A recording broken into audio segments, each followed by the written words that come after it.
Bless. Deborah Adoso. And I am Esinal Fiagbedu. This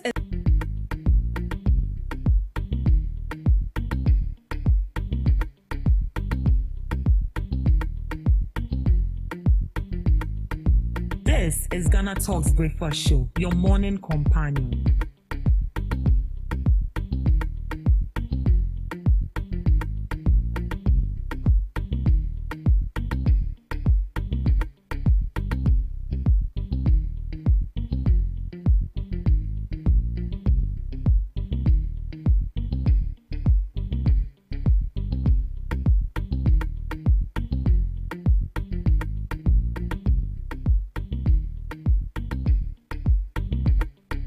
This is GhanaTalks Radio, the best station rocking the nation.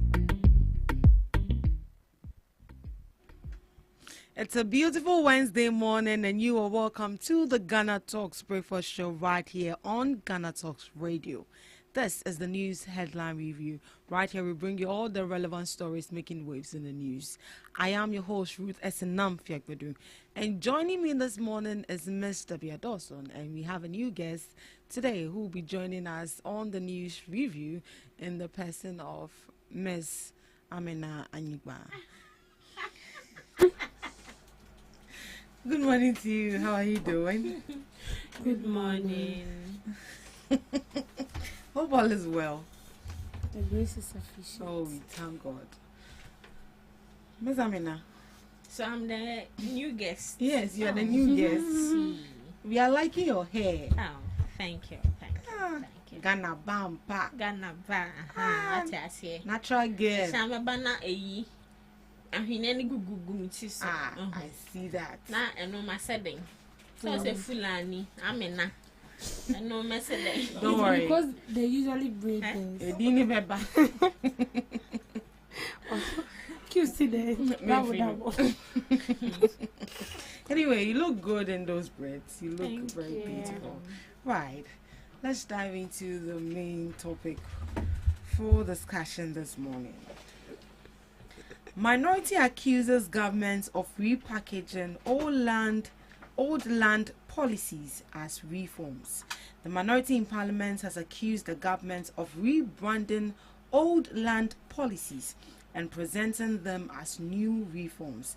In a statement issued on March 17th, the caucus said recent announcements by the Ministry of Lands and Natural Resources were misleading, arguing that most of the measures already existed under previous administrations. According to the minority, policies such as ministerial approval for public land allocation were introduced as far back as 2021 and should not be described as new.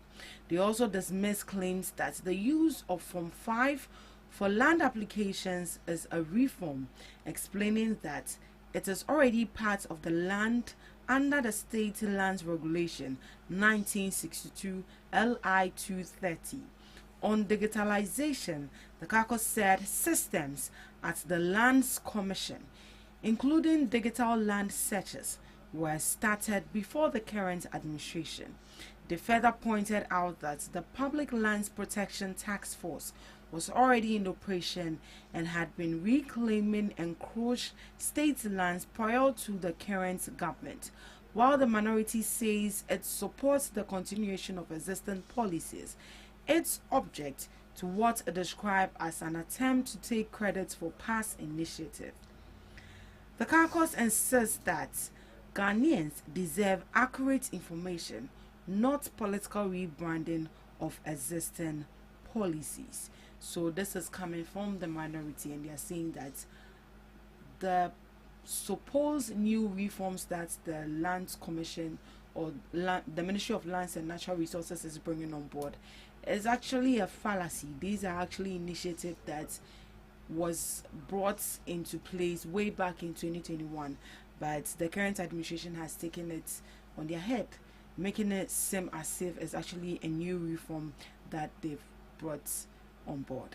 Is government truly introducing a new land reforms, or they are simply continuing existing policies? Looking at this, Ms. Debbie, what can you say? Well, let me put it this way. It doesn't matter whether a particular caucus brings out a reform and then the next person that comes in part takes over from that same reforms that you bring. There is nothing wrong with that. So long as it's in favor of the good people of Ghana, so long as it's going to help, why not? It's not about so what happened? If you bring out a law and then I come into power and I take it and I rebrand it because I feel like it's going to help, there is nothing wrong with that. And the minority is stating that because the majority want to take credit for what? Are you fighting for credit, or you are there to fight for the betterment of the country? So if they're bringing out reform that governs our lands, procurement, and everything that it entails, there is nothing wrong with that. That is not about rebranding to be credited. It is rebranded to help the whole country. So you don't politicize this. This is what I don't understand. And that is why I feel like the minority sometimes take things too far. It's not, this is not something that it should be used for politics. Because what the minority is doing, another way, it's politics they are doing.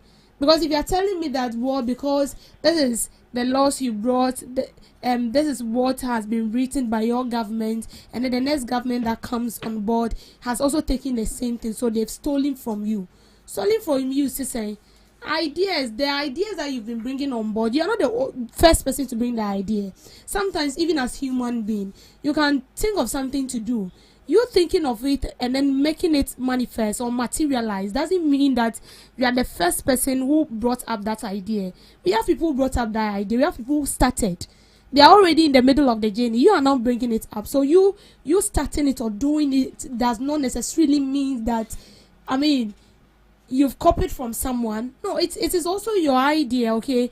So I feel like this whole issue is not needed. I see no reason why they should politicize this whole issue, because trust me, all the governments we've experienced, the manifesto they are reading, conform manifesto that they are bringing it on board, and something small they've changed. That is it. If you bring something on board, you are not the first person. It has already been in existence. You are just bringing on board to make a twist out of it. When Akufo-Addo came, they brought Agenda 111. Mahama Subai also the Sea Chiefs compound. In all communities, is it not the same thing? It's the same thing, just a slight change. You are building hospitals in districts. Mahama is want to build Chips compound in communities and villages. That is so. It's the same thing, just a little twist. That doesn't mean that someone has stolen your idea. No, so long as it will benefit the country positively and also benefit the citizens of the land, there is nothing wrong with it. And I see no reason why they should be politicized. Right. Miss Regina, what can you say? Okay. So before this current administration came into power, they were preaching of reset. So this shouldn't be something surprising to the minority, especially because the NDC always preaches about reset, and as she said, the past administration brought Agenda 111, and when President John Dramani Mahama came into power, he brought Chips compound, and there are a lot of other things the past administration wanted to do that this current administration has reformed it and is doing it. So this shouldn't be something we should even talk about and be politicizing. I'll say politicizing issues is one of our key or major hindrance when it comes to development in our country, because everyone wants to take the credit for themselves. Everyone wants to take the acknowledgement, say, oh, I brought it on board.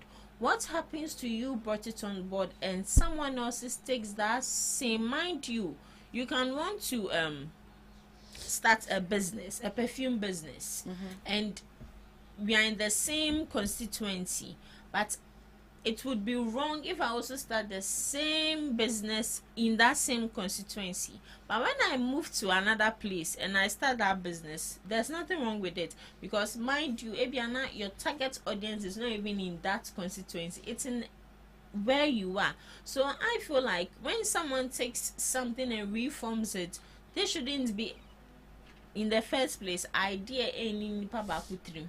Right. It's in every will be a chim. So why do you want to take credit for this?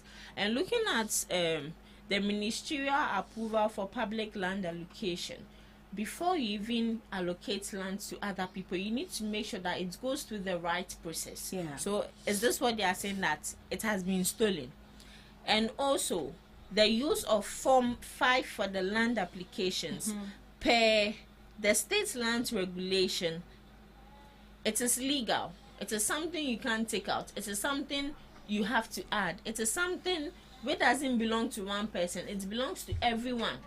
So they should have it in mind that this NDC government is always preaching and always talking about resetting. So this is resetting and not any new policy. So looking at what the NDC have brought on board and looking at what the minority said is already in existence, do you see any slight difference between them? I don't think I see any slight because difference. Looking at what I also have here is the same thing. Because digitalization of land commission, it was in the previous administration. Public land protection task force, it was in the previous. So there's nothing. Right. So, Ms. Debbie, in this case, would you say that this is a political propaganda between the minority and the majority? That is what I said in my first submission. It's a propaganda. That is basically what they are doing. And this is not the first time. The minority always want to get something to politicize about anytime the majority brings something on board. They will always find something to say. And you see, it's bad. It's bad because in as much as you're a minority, you're also there for the good of the people. You, both the majority and minority, you might not click, but you are all working for the development of Ghana. In a way, you might not agree with someone, but that doesn't mean that you should be a blockade to the blessings of the country. No. So this is not something that you should be buttressing with politics. It doesn't make sense. And as I said, idea and new obaku for Trimosi. We have a lot of people that are into food business. Some sell jollof, some sell wache. So does that mean that when you're selling wache and I also come and I'm selling wache, it means I've copied you? No. I do man what did that obia yebi. So if you started and someone comes and the person is doing the same thing, doesn't mean that the person has stolen your idea. And you want to idea no. Maybe nipa no kwanya idea no credit that but capital no nibi. So when the person gets the money, the person will venture into that business. That doesn't mean that the person is copying you, no. So that is what the minority is trying to do. And I remember when they also came into power, there were instances where you see all this thing is just like do me, I do you. When the current NDC was in opposition, I think the NPP brought up an initiative and they said it was copied. They copied from the NDC, but I can't remember. So I feel like what the minority is doing right now is like pay back something. Where you do it, whether it's good or not, we are also going to do something.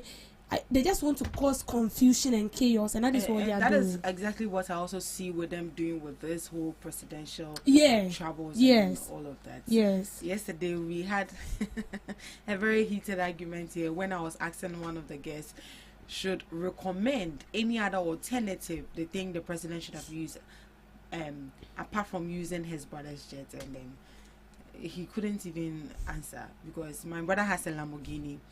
He wants me to go and rent Lamborghini outside. No, it doesn't work that. Just imagine. You get it. I'm traveling from here to say northern region and I have to pay, and maybe I'm paying like 300 in and out to be 600, and then my dad owns a vehicle. Current. What to be that? Or your dad has built and you're going out to rent. Rent for what? When there are many rooms. Rooms, you're not going to pay for light bill, you're not going to pay for water bill, you're going to waste money. No. It's just a destined propaganda they are doing. Right, so you see this whole thing of land reforms as a propaganda that the minority wants to bring on board. Right. Mama modernizing agriculture key to Ghana's transformation prosperity. President John Dramani Mahama says modernizing agriculture through innovation and technology is essential to transforming Ghana's economy and improving livelihoods. Speaking at the Ghana Agro-Tech Fair 2026, The president said agriculture must move beyond substantive farming and become a key driver of productivity, job creation, and export. He explained that events like the Agrotech Fair help connect research, innovation, and investment, making agriculture more business-oriented and attractive to investors. President Mahama stressed that agriculture is not just about farming, but also involves value addition, industrial development, and technology-driven processes. He added that the future of the sector depends on modernizing the entire value chain, from production and processing to packaging, logistics, and global marketing. The president also commended organizers, including the Ghana Export-Import Bank, for promoting innovation and agribusiness development. He believes that with the right structure and investment, agriculture can become one of the strongest engines of economic growth in Ghana. Right. Why do you think modernizing agriculture is actually key to transforming our economy as it stands now, and also the agriculture sector? Amina. Okay. So, as he said, when it comes to agriculture, it's not only about farming, it involves a lot. And looking at the agriculture we are experiencing in Ghana here, it only has to do about farming. And after they farm, that is it. Their storage, the machines they use, they don't, most farmers don't even have some of these modernized machines. They have to use manpower from dawn to dusk, which I would say is really how would I put it, draining. We will always use the Western world to compare, because when it comes to the Western world, just yesterday, surprisingly, I saw a video of a machine that has been brought. One person, I want to say, oh yeah, for yeah, then you go step by step. Yeah. There's a machine now that you can just dump everything inside, and that machine will do the stew. I be making sure say for any baby. I saw that, I was like, hey. Someone like me, that is the machine I need. Because see, people being lazy, it's not anything, it's just money. When you have money, all your problems are sorted. Exactly. This fufu team, there's a machine which can do it. Sisa yen wo fufu team enti eto da me nam enwa na meti so be ye team amenti ase. I don't understand. You can't take I back. can't think far. So when it comes to machines, proper machines, Ghanaians have to make sure that we are even number one. Even if we are not number one, at least number 2 or number 3. Now, when we look at modern agriculture, it involves a lot. First off is the technology. And when we look at the technology, it consists of drones, irrigation systems, and also data. And when we come to processing, one thing Ghana doesn't know is processing raw materials. Let's say cocoa, for instance. After they harvest the cocoa, they just export it? Yes, they export it to other countries for them to process that raw material into a finished goods, and that finished goods will be sold back to us at a very expensive rate. So I was very happy when they started this processing of raw materials with the gold, where we now refine our gold ourselves without taking it to other countries. And also value chain, they need to make sure they look at the storage, the transport, packaging, and exports. When we look at storage, just last 3 weeks, a video popped up where a huge farming storage system has been neglected for years. But farmers day in and day out always complain that they don't have where to store their produce. And at the end of the day, there are certain goods that need to be kept in a safe house. The temperature needs to be very mild. But Shagana say. Now the transports, mind you, farming does not really take place in the urban areas. It really takes place in rural areas. Now looking at these rural areas, their roads are very bad. Very bad. Nyamani baba bedu kan e bi ehwehwe gu fam. E bi asay. So they need to make sure that they check the transport. And lastly, the packaging. We always say before you can catch the eye of someone, it's how you brand yourself. That is why they always say appearance counts. Yeah. So how you appear is very important. Very, very so when you talk about agriculture, it's not only about the farming. It involves all these. And I think the benefit is creating more jobs for the people. And also the farmers would get more revenue.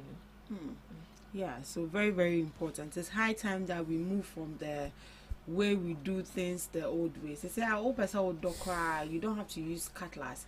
I think there's this machine, you just stand and then operate, and then it just cuts the weeds for you. And it will gather it. Yeah, and it will gather. So I think it's high time that as a country, we modernize our equipment and then tools, especially when it comes to the farming. Mind you that agriculture is also one of the backbone of the economy.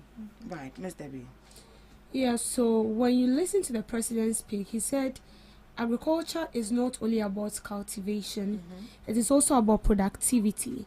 It's about value addition. It's about industrial development. It is about jobs and exports. And increasingly, agriculture is about technology and innovation, as simple as ABC. The past years, how we used to do our things when it has to do with agriculture, things are improving. I mean, the world is evolving. And so long as the world does not just evolve, it positively affects everything in it. So when you look at agriculture and other sectors, things are changing. Now we have robots serving in restaurants. It should tell you that the world is moving forward. And so people are being laid off their work. AI has come on board. Now you don't even need to go to Google. I mean, read like 30 histories about something before you get the answer you want. Immediately you tell AI, what is this? AI gives you even your surname. AI can give you the roots of your surname. I'm telling you. So it should tell you that the world is evolving. And that is the same thing to our agriculture. You know, those times when you go to cultivate maize, you will now come and be struggling or have to take the maize off the, not the hacks. After you've taken out the hacks, the seed. Is it the whole wood or something? The seed. Seed. Now they don't do that. There are machines that does all those things. Yeah, that thing if you cultivate maize, you see that when you take off the hat, you will now use your hand to now they don't do that. There are machines that does all those things. You can use like 1 month and cassava. Yeah. Now we have machines. So these are things that should be introduced in agriculture system. And you can't introduce this without engaging the farmers. The farmers, 90% of people in agriculture, they are our mothers, our fathers. We have youths who are into farming, but it's not that much. 90% or 50% of them are mothers in the villages, are fathers. So these people do not really have knowledge about technology and how it works. So you engage them. I mean, you teach them on how to go about this, and then you provide them with the needed equipment, how they should use it. Someone is farming like 30 acres of land. Or and sometimes they will have to hire people, and then after they are done, they will need to pay these people. But we have machines that can do all these things, and that is why farming in other countries is so interesting. Everybody wants to engage because of brain Musa. Yesterday, I came across a video where they were processing how they were showing how the gari is being made, and you know the cassava of the peel and all that. So they were showing the yellow gari how they do it, palm oil, and then they were using their hand and all. And somebody was like, "This is unhygienic. We have machines that will do all this. Why would you have to use your hand from then sound like it's so nasty? But the gari will come, you eat some. You are not there. So you eat there, you eat. The palm oil. Do you know how people do it? Hey, they'll be stepping in. Oh yeah, that's what they do. If that, I always say that it's nasty, very. Charlie, it's good you don't see. You don't. Yeah, if you don't see this, yes, say any one yet time, and then maka you. It's bad. Mabube. Any yet time. Producer. So you see. see, it's very, very important, okay? It increased productivity. That is one thing. It increased productivity. It reduced import. It's reduced import in a way that if everything is being done in the right way as it's supposed to be, these farmers are being educated, they are being provided with the necessary equipment, because they don't need those big English, so provide them with the equipment, educate them on how to use it, how to brand their products. Simple. Not as a government, in bulk, and then you export it. Then you export them. As simple as ABC. Do you think that modernizing agricultural sector is actually going to attract the youth, also going to reduce unemployment? It's all. Because I think one thing that is not attracting the youth is the fact that you have to go to the farm. It's not easy. Cutlass, you bend down. It's a whole lot of work. It is. Like stress. It is. So it's actually, I think it's actually a big flex. If you go to the farm, you have your gadgets, and you everything. have the machine, and you work. And it actually speeds up work and makes work more fun and even easier. Yeah. But then I knew you get you're using manpower. Mm-hmm. When it happens like that, you get so I can't say in a way you can even get depressed. Oh yeah. Because I don't know so you just see it as a waste of time. As a waste of time. And that is what I'm saying, that it's not about big English. Mm-hmm. You provide them. Most of them don't know how to use these things. You educate them, give them good seedlings. Yeah. And so they'll mix it with the local ones we have. And I think we should educate our farmers. Most of them are actually the grown-ups, the old men and then the women, who are saying that if you bring technology, or if you start using modern technology into farming, the way it's supposed to come out natural, it won't come out like that. I think we have to change that mindset of these people, that it's actually something that is here to help you or to aid you to work quicker and faster and in a more smarter way. And I think it places us in a better position to compete with other countries in the market, world market. Right. President Mahama launches nationwide Reset in Ghana tour to monitor projects. President John Dramani Mahama is set to begin a nationwide tour to inspect ongoing government projects and assess their progress across Ghana.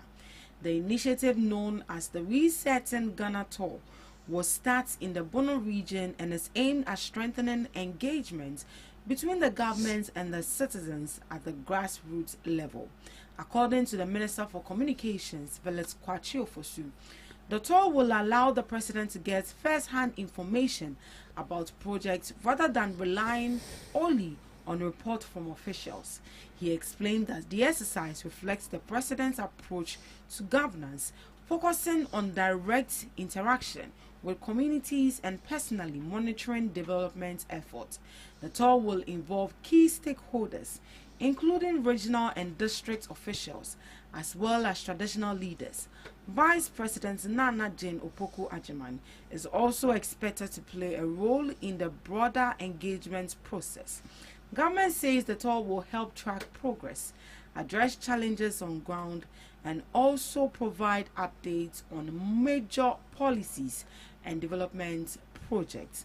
So President John Dramani Mahama is set to go on a Reset in Ghana tour to engage with the citizens at the grassroots level and also to inspect and monitor the projects across Ghana rather than relying on officials for information. This is good. But in a way, informing them, they'll go fast and go and clear up.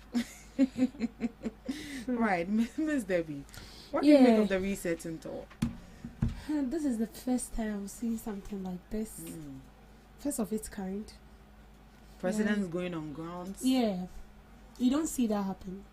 They only appoint people to do that and then report back to them. But the president himself going on ground should tell you that he's so much rooting for transparency, accountability and transparency. Yes, that is what he's rooting for. Because how well do you trust the people you are sending on ground? How sure are you that they are coming back with a positive feedback and that feedback is exactly what they saw on ground. And so when you hear that the president is coming to expect or inspect a project, one kasa crowd, if you know you are not doing the right thing, say loan or konje crowd, obeji abesorti out, some president go when he goes back, how you are going to pay? That is your own cup of tea.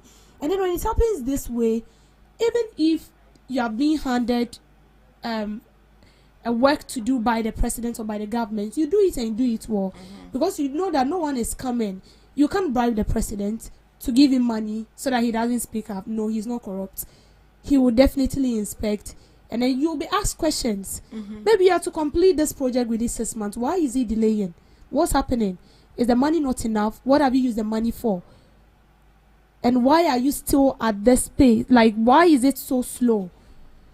Is it that you've not paid the workers, or you've paid the workers and it is the workers that are not doing their work, or you spend part of the money and you've given them what is not due them? So all these questions will be asked, and I'm sure by now people who have spent the money have started thinking of how best they can fix things before the president gets to their region.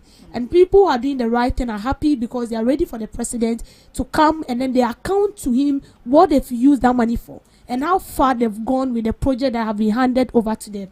So I feel like this is good. This is good. It puts you on your toes.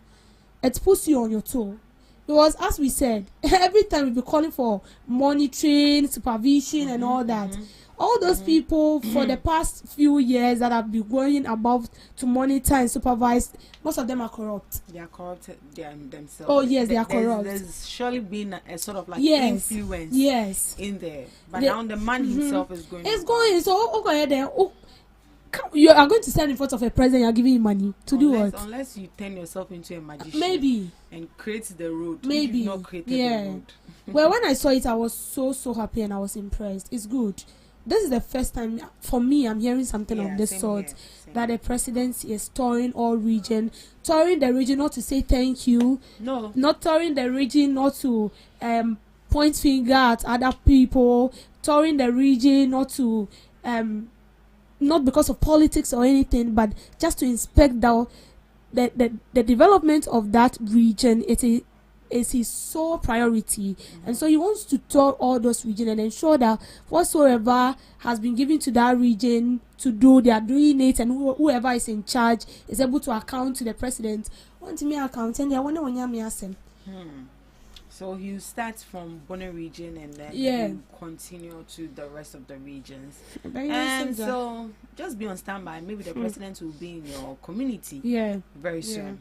Right. Miss Regina, is this the first of its kind? Yeah. So this is something we all would agree that it's the first of its kind. And I would say it's something which needs to be applauded, because for a poor president to say oh, let me go around and make sure that I check all the projects going on, if it's going on well, and also listen to the people, interact with the people. It's very rare, because sometimes I would always say we have bosses and we have leaders. Leaders would always want to ride with you, but bosses will just be comfortable in the seat and be giving the orders to people that go out and do this, go out and do that. As they are sitting there, so it's good. It's good that Ghana has a real and genuine leader who has the interests of the people at heart, and especially when it comes to the fight against galamsey, we always say that it can be that the people who have been assigned to do the job are not giving the correct information to the president. Now he wants to come on ground to listen to the genuine informations by himself, so he should also go to the galamsey site. We should go there and check. Very necessary. Very necessary. So do you see this as another political score, or you see it as a genuine monitoring something? Oh, it's very genuine. Okay, so you are talking about political score on the part of Mahama. So we be for politics. With Mahama, I wouldn't say it's for politics, but definitely we'll be here. Other people would come out and politicize this issue. Now my issue is, if you were once in power and you were doing this, do you believe, say, if another person is doing it, you would politicize it because you know how genuine it is? And because we've not seen it before. So we always say, Obi Oye, excuse me to say, Obi Oye Kronfo, and no who ne yonko Kronfo. Obi a Ochantro no who says, oh, Asema is not make a way dear Ochantro. Because I'm using me trying 20 minutes, say, oh, maybe at this now so can no chanto. So sometimes people do things out of genuine consent and not because of what other people are thinking, or not because of political you can't say scores. Right, Miss Debbie, do you also see it as a political score? You see it to be a very genuine mission he wants to embark on? This is a genuine mission. This is not politics, okay? It is not politics, seriously. If you see a leader doing something to score political points, you will know. And then when you see a leader doing something genuinely, you also know. Because we've seen instances where people are being mandated to do something in their region. They don't do it, especially road construction and all that. They give to people, the leaders in various regions, and then they don't do it. Right now, I just popped to my phone and then I saw the member of parliament at my place posting a road. They said, they say that's right. Because president is over. So maybe you have been giving money. So what's happening? At least and he will see that work is in progress. So you will do it by force. So I feel like this is genuine. This is not politics that we are begging. This should not be buttressed with politics where we hear people saying that Muhammad ought to score political points. No. For him, I don't see him as a kind of person who will do such a thing. It's genuine. It's genuine. Right. So as I said earlier, just be on standby. Maybe the presidents will be passing by in your community. This is where we wrap up the news review. Up next, we have Today in History with Miss Regina Bless.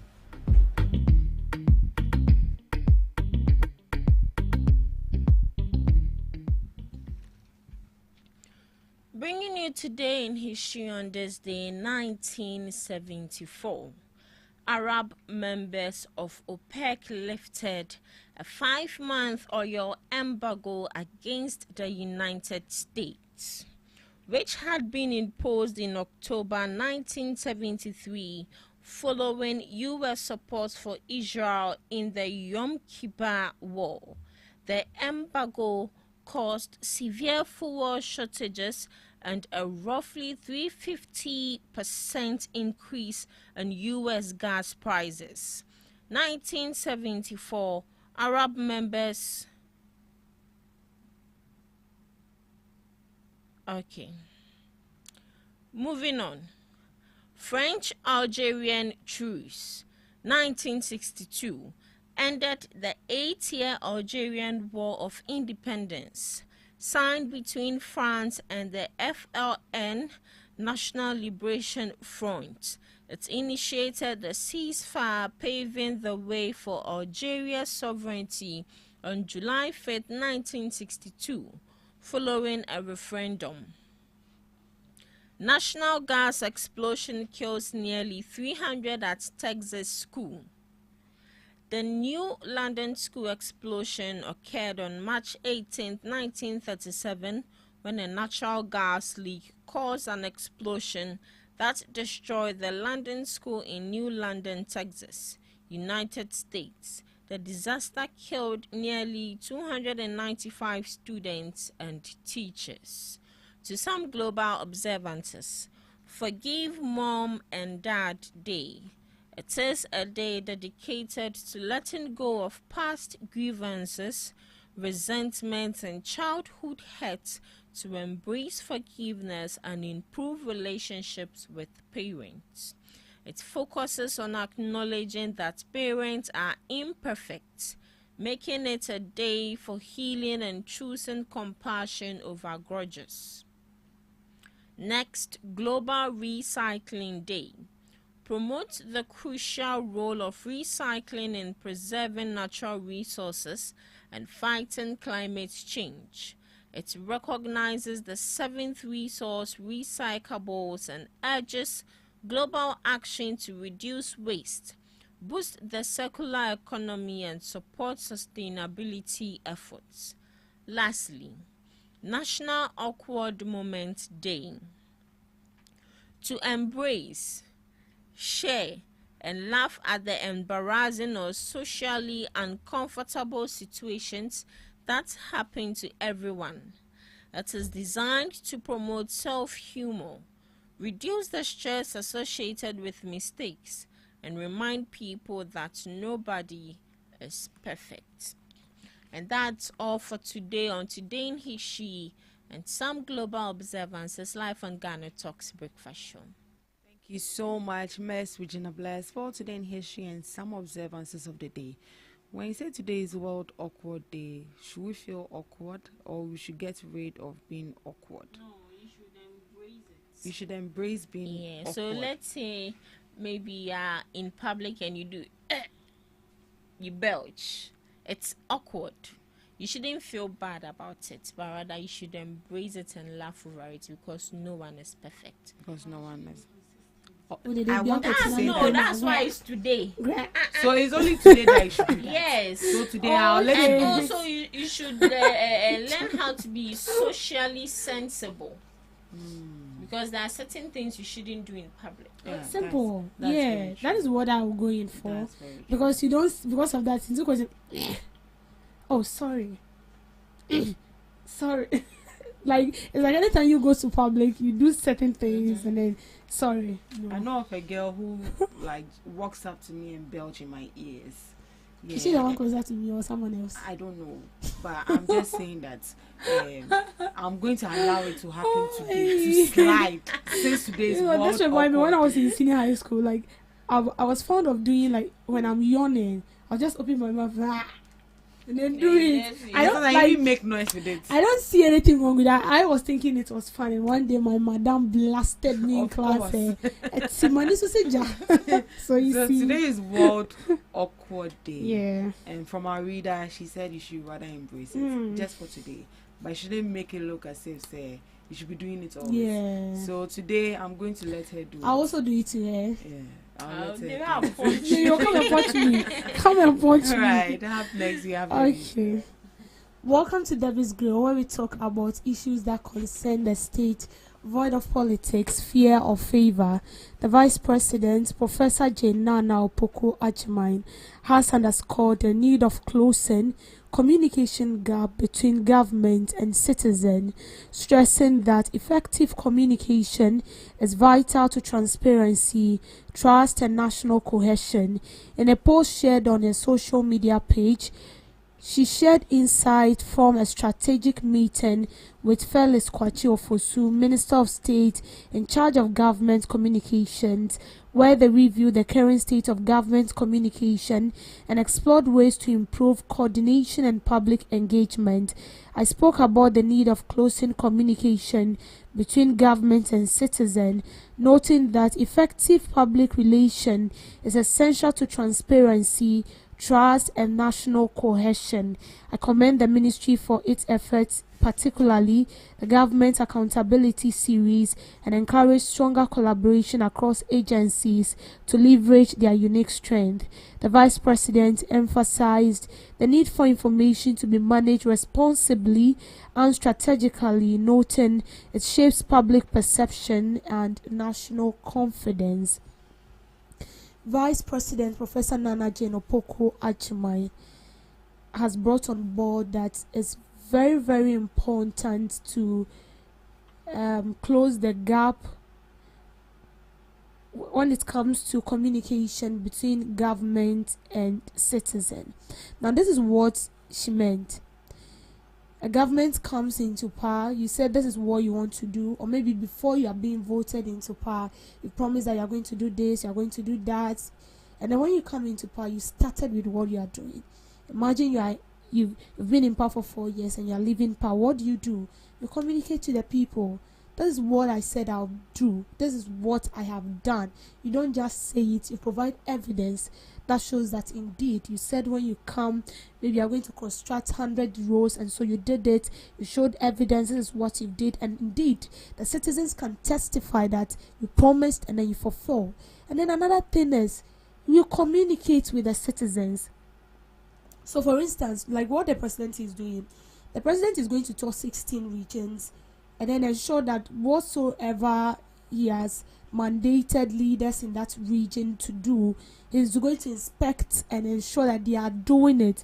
And I'm sure he wouldn't only do that, he will communicate with the people as well. What are you going through? What do you think the government can do to help this particular region?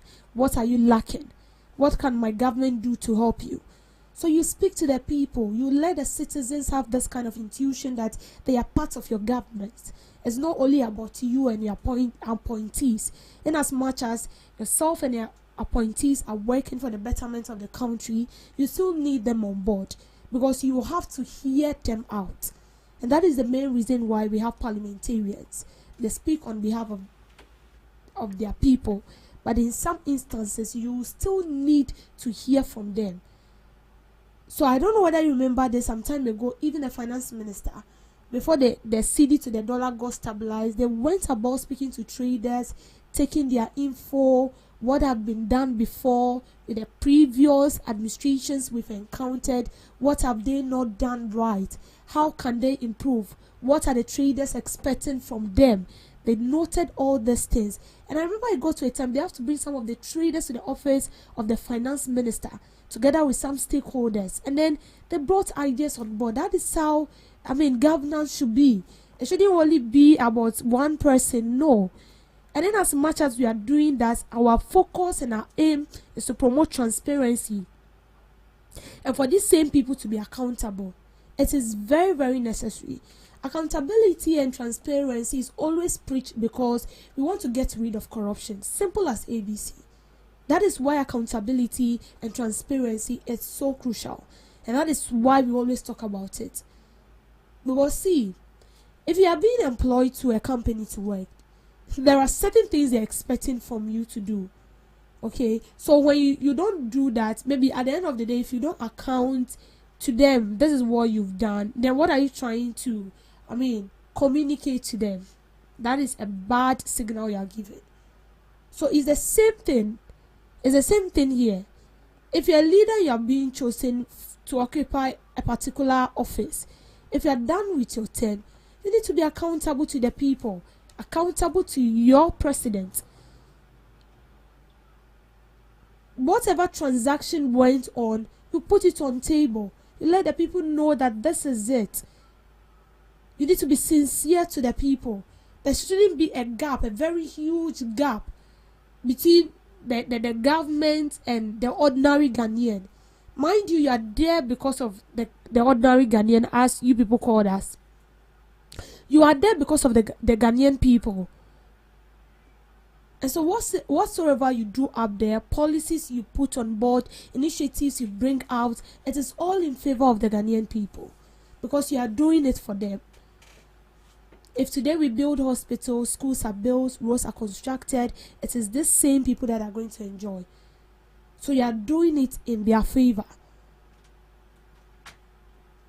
So you need to account to the people.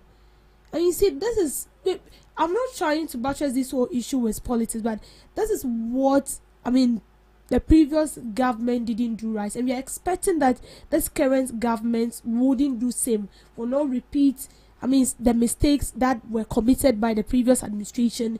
They will use what happened to the previous administration to guide their steps. And then the previous administration that are also in opposition now will learn to improve. Because I remember vividly well that they never account to us. They were not transparent enough. And I can also remember that even before the former president was leaving power, his last State of Nation address, he didn't even account on certain things, most especially one thing that was hinted on was the cathedral issue. A question was put to him on that. He dodged it. He didn't answer it. And that is very, very bad. Because we want to know. We are paying taxes. So whatsoever taxes we are paying, we want to see a positive outcome of what we pay for. If you pay for something and you don't get it, how do you feel? You feel very bad. You feel you've wasted your money. So that is the same thing here. We pay taxes, so we are expecting that whatsoever taxes we pay, we get a result from that. So we pay taxes, and what we want you to do for us, you are not doing for us. I mean, in a way, we feel like we are just paying the taxes. We are paying the taxes and we are seeing nothing. So you need to come and account to us. This is the taxes we've taken. This is what we use for. And this is why you are benefiting from this, that. Don't want to listen to pa. For the citizens.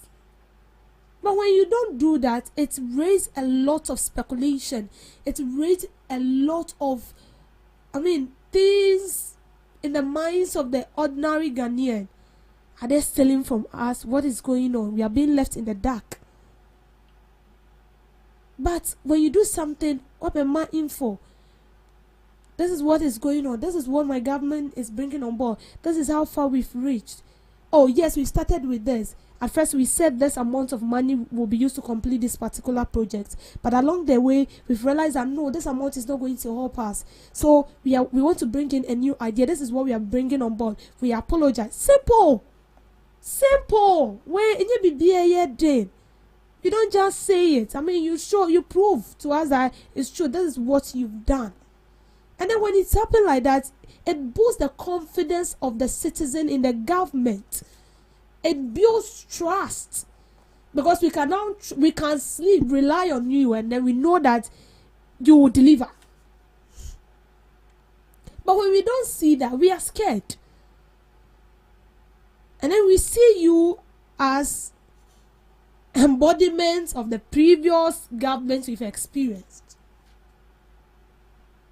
But when you try to be different, that is it. It builds trust. And it builds the confidence of the ordinary Ghanaian. Because we know that as it stands now, you are to be trusted. And then she mentioned the public accountability series. That is one of the, shall I say, program that's when it's being showed until everybody wants to watch. Everybody wants to watch because it says real. So we want to know, how did that happen? Can the money be retrieved? Because we know that certain sectors, this is not what should be done. But what should not be done, it is what we are seeing. So you need to come and account to us. As a former minister, you need to account. You don't need to be hiding. You don't need to run. And that is why we are all saying, if you are holding a position today, be rest assured that by the end of 4-year term, you will be out. And when you are out, you will come and account. This is not the time you should run. This is not the time you should get visa and run out of the country to other countries just to prevent you being interrogated. It tarnishes your image. It doesn't speak good of you. It doesn't speak good of your government as well. It sends one message, and that is you are corrupt. The party you are representing is corrupt. The person who appoints you is corrupt himself. You need to make yourself available. And sometimes it baffles me when I see ministers running from accountability. Because that is what you are trying to say. That is true. Whatever you are bringing on board, I wouldn't speak because that is exactly what you are saying. So it's very, very necessary. But the only doubt is we don't know whether that money is truly retrieved or is just something else. Because we've had instances where they said, okay, fine, you hold this office before, and then there's been a loss of amount of money. This amount is very, very huge. You will need to retrieve the money. Retrieve, that is where the question is. Because it comes to tell us that it has been stated that the money has been retrieved. We do not see it. We don't know how true it is, but they've told us. But what we are saying is that transparency and accountability, they work hand in hand because they are needed. If they are not needed, I'm not sure we will talk about it. A government that lacks accountability and transparency, check them very well. They are dressed in corruption. They do whatsoever they want. They don't care about you.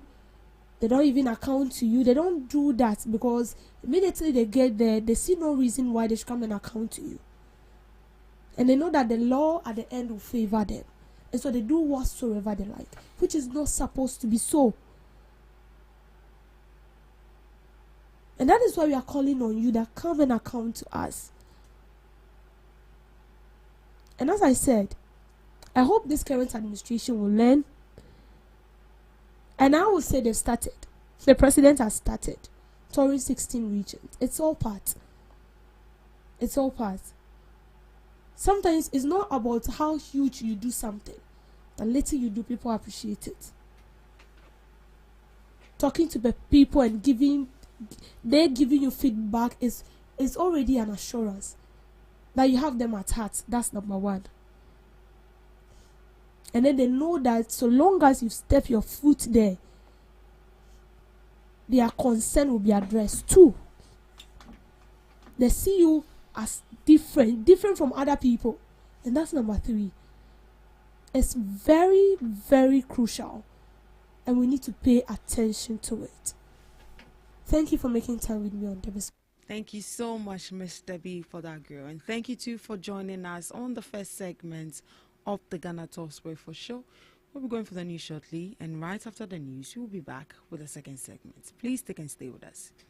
Are you ready to amplify your business or brand's reach and make a meaningful impact in Ghana and beyond?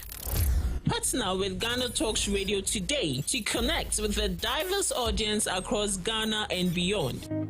Elevate your brand through on-air promotions and social media. Boost your brand during prime time. With Ghana Talks Radio, you can extend your reach across digital platforms. Ghana Talks Radio is not just a station, it is a community hub where your brand becomes part of the conversation. Join us in fostering connections, celebrating culture, and making a lasting impression. For customized sponsorship packages and enquiries, email contact@GhanaTalksRadio.com or call +233 202 544614. Ghana Talks Radio, giving the youth a voice.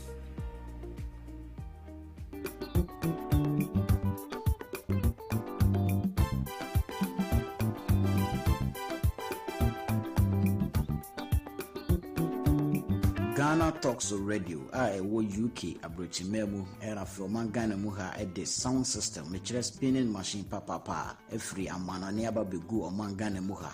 It is a we a year, we engagement, we wedding, we birthday party. Political parties are more rally, some way sorry, more crusade. So we'll book carnival or any kind of event. Now we'll pay spinning machine papa, a boy sound in the moon at the dia, and may come for GTR sound. Ghana Talks Radio, #1. We bring you local news, business news, international, sports, and entertainment news. Right here on GTR.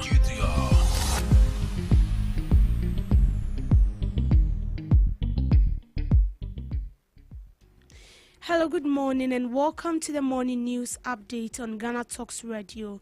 In today's news highlight, government to block SIMs with incorrect registration. Related news, National Communication Authority audit reveals 0 fingerprint matches with National ID database. Minister of Health inaugurates Board of Health Training Institution. Ghana and Togo vow to deepen cross-border cooperation.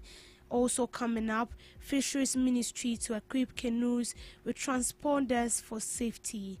Minority urges government to release funds for Ghanaian students in United Kingdom. These and many more coming up your way shortly. Do stay with us.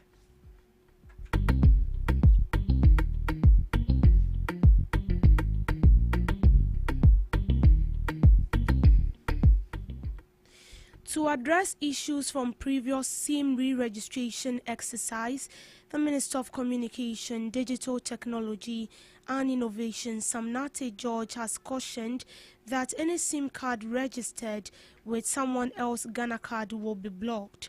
The stern caution is part of government's effort to curb the misuse of SIM cards and enhance national security. The SIM re-registration exercise, set to begin in June 2025, will be fully digital, allowing citizens to register from the comfort of their homes without the need for physical visits to registration centers. The process will utilize automated verification systems to ensure accuracy and efficiency.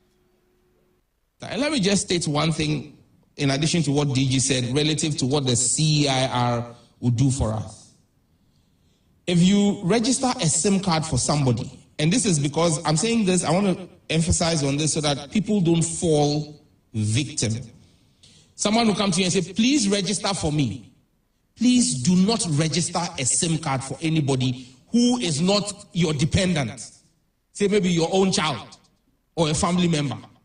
If you use your SIM, your Ghana card to register a number, and that number is reported as having engaged in fraud, mobile money fraud, and it's investigated and it is found out, the device is going to be blocked, the number is going to be blocked, and the Ghana card is going to be flagged. We've decided to be flexible enough to allow that Ghana card do another registration of a new SIM.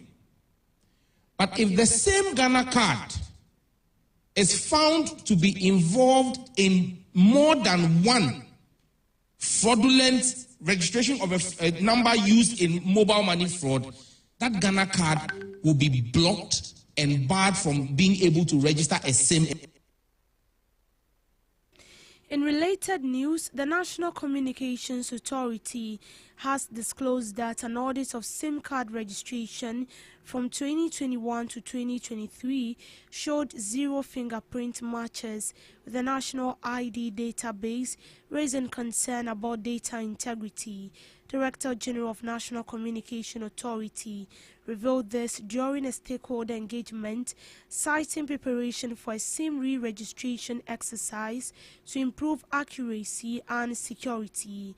The audit, which covered nearly 40 million registered SIM cards, found significant discrepancies, including incorrect identity information and unverified biometrics.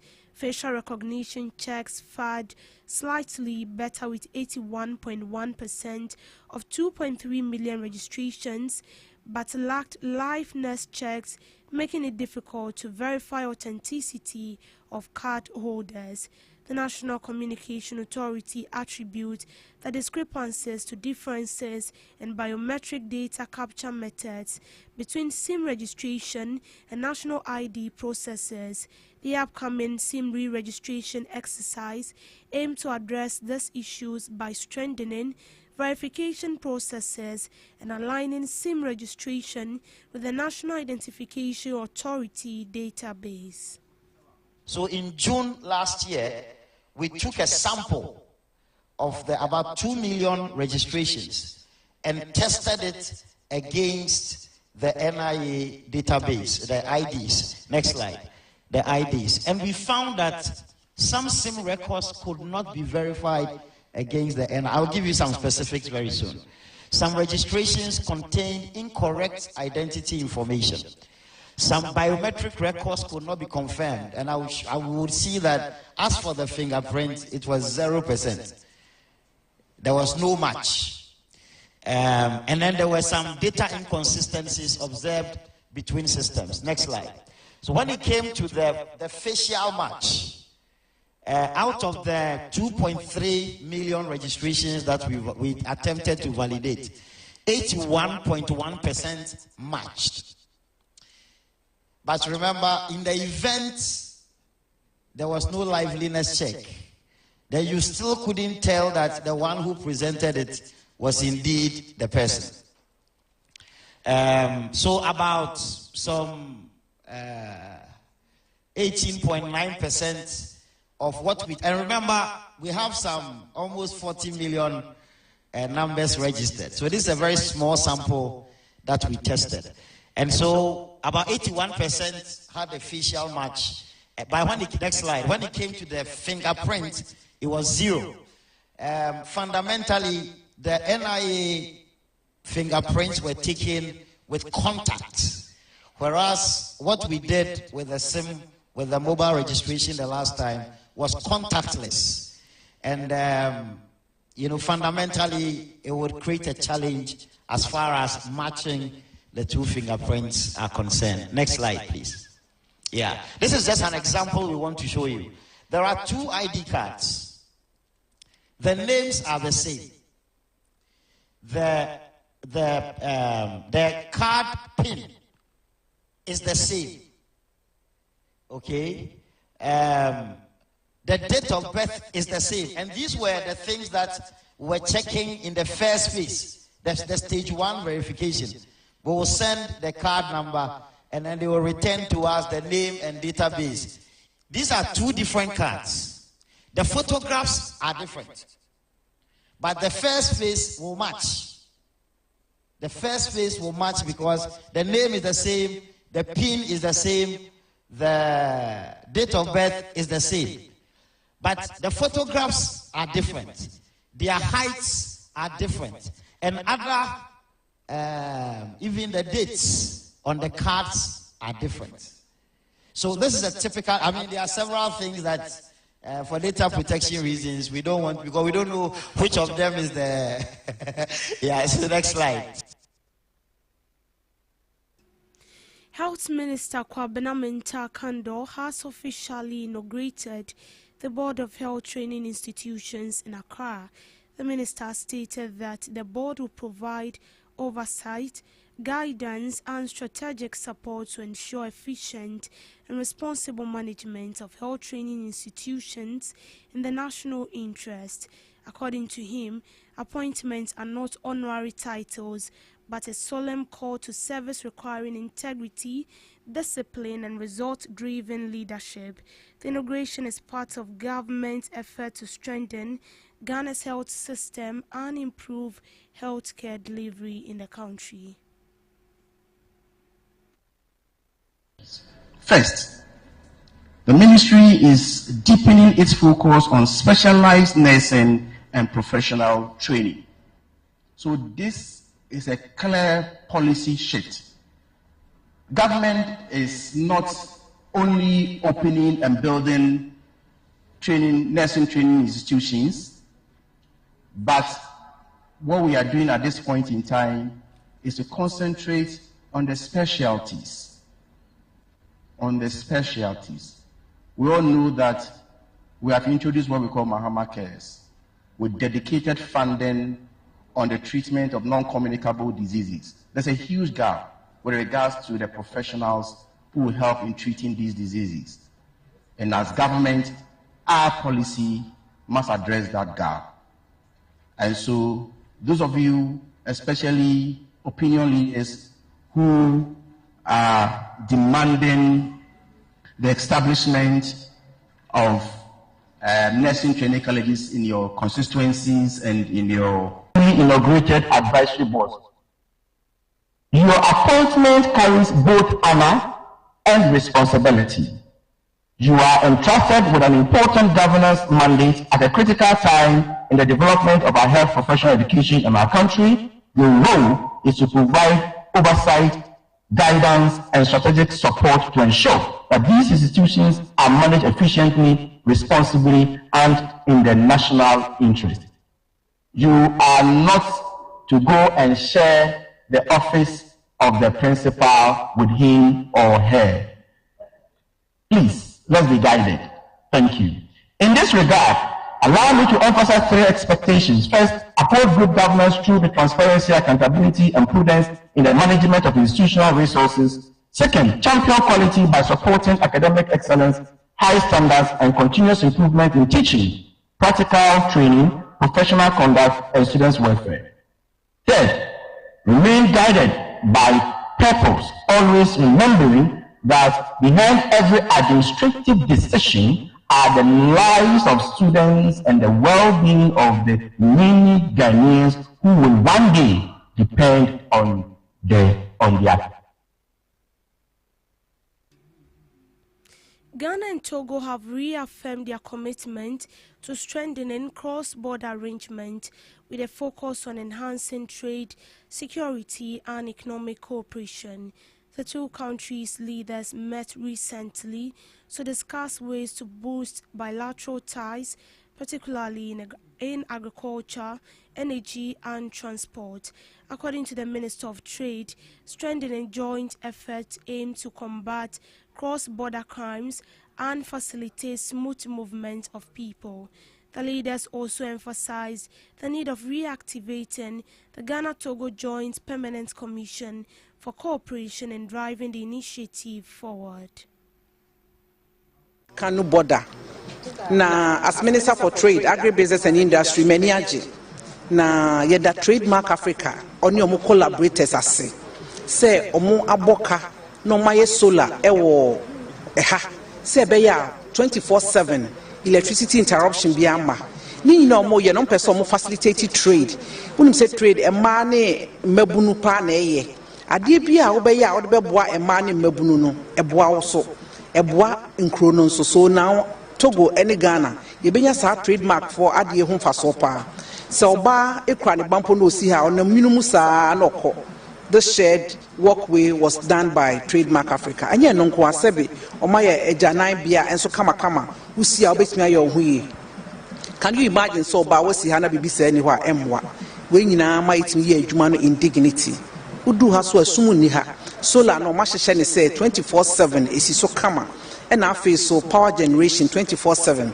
Na me dem say trademark for kasa no omumpo ma yewura Excellency John Dramani Mahama Ambo say the 24-hour economy no oboso ye no mo dia support. It be feel say Ghana aban Togo aban ye nyina do mase na de esre ne say e car for akwantufoɔ omo be use sa facility ni so omo hwe ne yie. Eto so biom ya say custom for ne mpanyfo e wo ha say enye border ebesisi akwan eye border ebebie akwan mu say be ya Emma Mediham Nansa, a car Mediha na watry, if we say, a jumo a business person dear, who send one day crow hard drain, Usha Enyai be cool, Enyano or Modi Kodisala, so he must get there on time. It's a made so much some baby be antentama momako. Na a Jumano Sube do an hour cha, who say with time because all that no seek a shoe. If so, what you loan now that have 4 days, who say 4 days is running on your loan. In TM, they say, trademark for Abisum say, Beya. Your trade no be facilitated early, faster. Aban Ghana, aban any abri wo ho, Togo aban any abri wo ho. Ye nyina any abri wo ho se be ya. Ye have a border of choice. People prefer to come through Togo, Ghana border. Se be ya.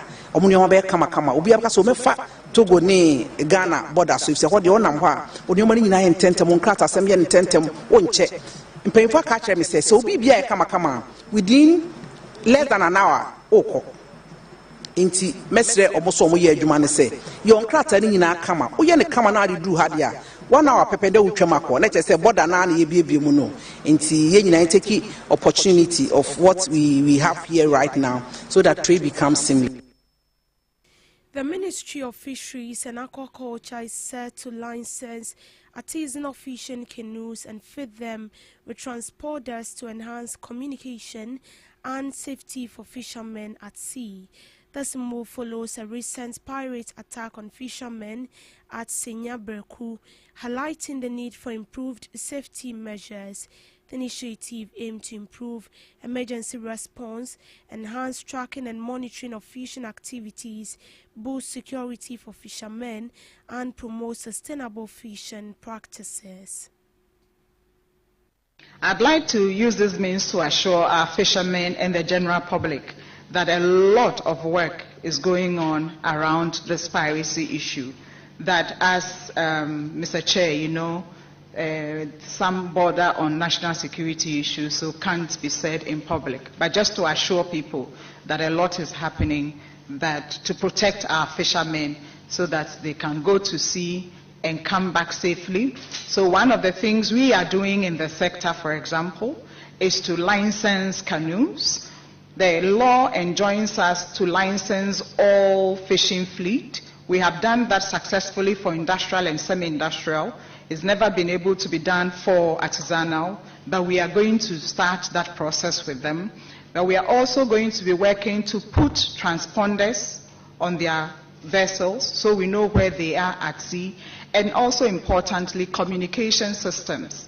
As it is now, when they go beyond a certain threshold on the water, smartphone connection ceases. You can only get YAM phone connection. But beyond another distance, you don't get them at all. So we don't have eyes there. Our fishermen are out there and we can't communicate with them. So we are working at communication systems so that we know we can communicate with them, but also transponders for surveillance, and then, as I said earlier on, some insurance and pension scheme also for them. Thank you. Thank you, Mr.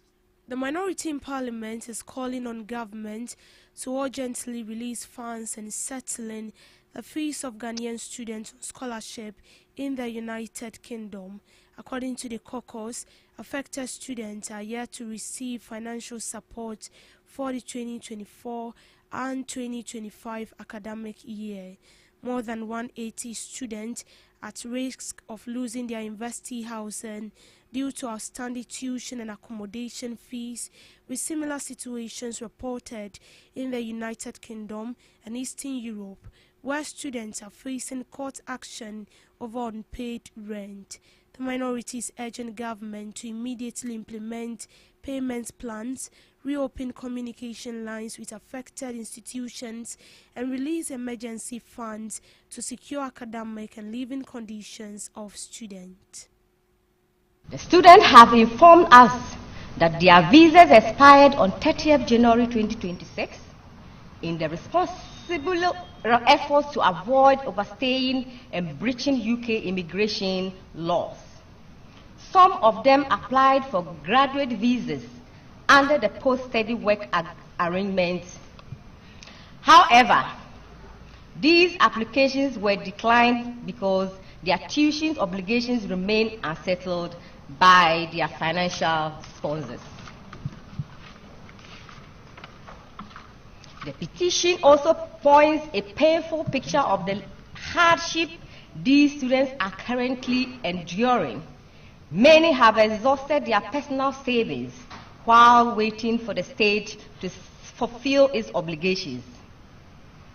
Some have reportedly resorted to food banks simply to meet their basic nutritional needs while struggling to pay for accommodation and other essential expenses. No Ghanaian student sent abroad by state should be reduced to such indignity. The emotional and psychological burden created by this uncertainty is considerable. These students left Ghana with hope, ambition, and a sense of national duty.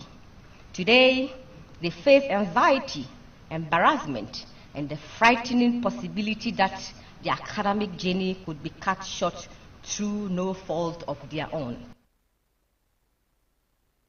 In business, the Chief Executive Officer of the Ghana Export and Import Bank, Sylvester Mensah, has positioned the Ghana Agro-Tech Fair 2026 as a strategic platform to unlock investment and accelerate growth across the country's agricultural value chain. Addressing participants at the maiden edition, themed Transforming Agribusiness Through Local Innovation and Technology, underscoring the initiative role in shifting agriculture from subsistence activity into a key driver of trade, employment, and industrial expansion. According to him, the fair is designed to spotlight Ghanaian entrepreneurs and homegrown technological solutions while creating opportunities for these innovations to scale beyond local market into regional and international spaces. The CEO further noted that technology-driven agriculture presents new opportunities for value addition, enabling processes to transform raw materials into competitive products and helping exporters meet global standards and access wider market. He also highlighted the sector's growing appeal to young people, stressing that modern agriculture now extends beyond farming to include engineering, manufacturing, innovation, and entrepreneurship. The Exim Bank CEO expressed confidence in the fair to inspire innovation, attract investment, and deepen technology adoption, while strengthening linkages within the agricultural ecosystem. To sports, Japanese football legend has reported that he has lost an endorsement deal over his apparent support for Iran's participation in the 2026 FIFA World Cup due to the ongoing war between the Asian nation and one of the host nations of this year's World Cup, the United States of America. Iran's participation in the upcoming competition is up in the air over the ongoing war against U.S. and Israel over United States President Donald Trump stating he cannot guarantee the safety of Iran's contingent, with Iran's football president stating the country is in negotiation to play its World Cup games in Mexico and not the United States. However, reacting to his original post, the former AC Milan player shared he had lost a deal with an American company over his statement. In showbiz, Ghanaian singer Dina has opened up about the influence behind her decision to pursue high-life music. She made these remarks while expressing her love for the genre. She added that she was also influenced by the music of Akosua Japan, Princess Cynthia, and Amazeba. The 8th edition of Showbiz Roundtable examined the theme Preserving High Life as Ghana's Music Heritage. The panel featured Professor John Collins, Amazeba High Life musician, Kofi Boachi Ansa, also known as Beat Menant, audio engineer Adina High Life musician, and Jonas Hammond, a Venturan music producer. The keynote address was delivered by the Chief Executive Officer of the Ghana Tourism Authority. In her address, she spoke about the need of Ghana making greater gains from the high life genre while passing it to future generations. A special guest for the program was UNESCO National Professional Officer for Culture, Carl Ampa, who offered insight into what it means for high life to be listed by UNESCO as Ghana's intangible cultural heritage.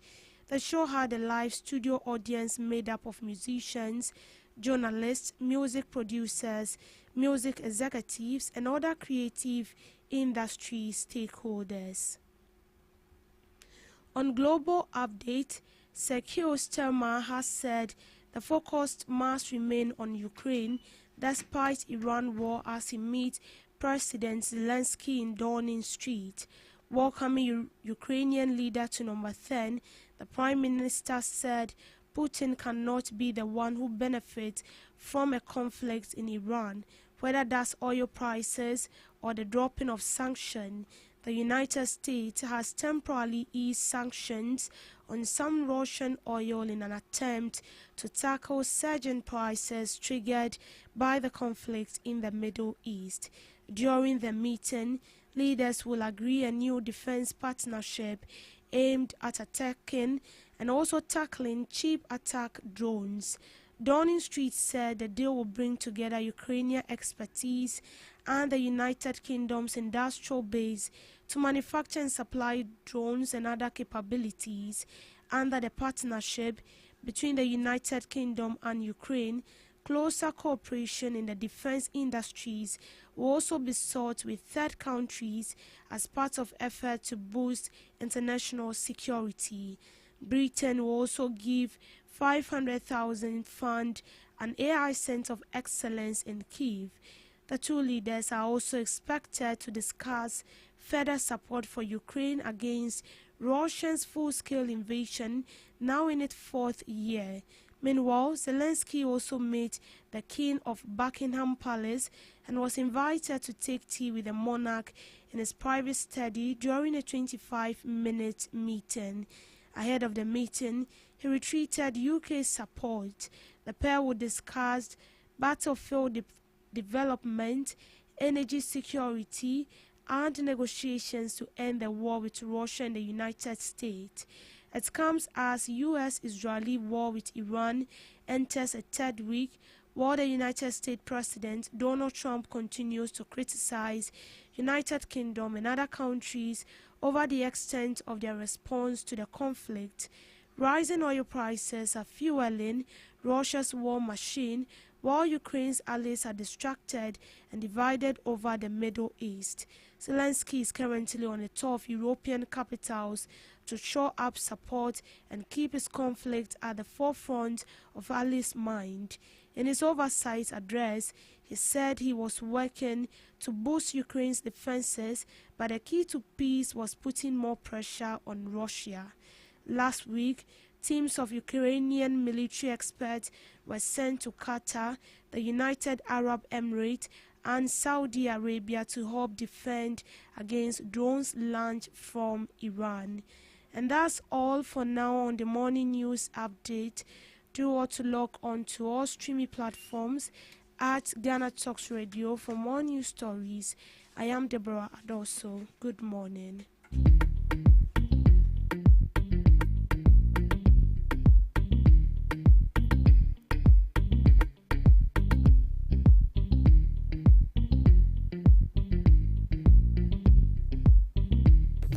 Are you ready to amplify your business or brand's reach and make a meaningful impact in Ghana and beyond? Partner with GhanaTalks Radio today to connect with a diverse audience across Ghana and beyond. Elevate your brand through on-air promotions and social media. Boost your brand during prime time. With GhanaTalks Radio, you can extend your reach across digital platforms. GhanaTalks Radio is not just a station, it is a community hub where your brand becomes part of the conversation. Join us in fostering connections, celebrating culture, and making a lasting impression. For customized sponsorship packages and enquiries, email contact@GhanaTalksRadio.com or call +233 202 544614. GhanaTalks Radio, giving the youth a voice.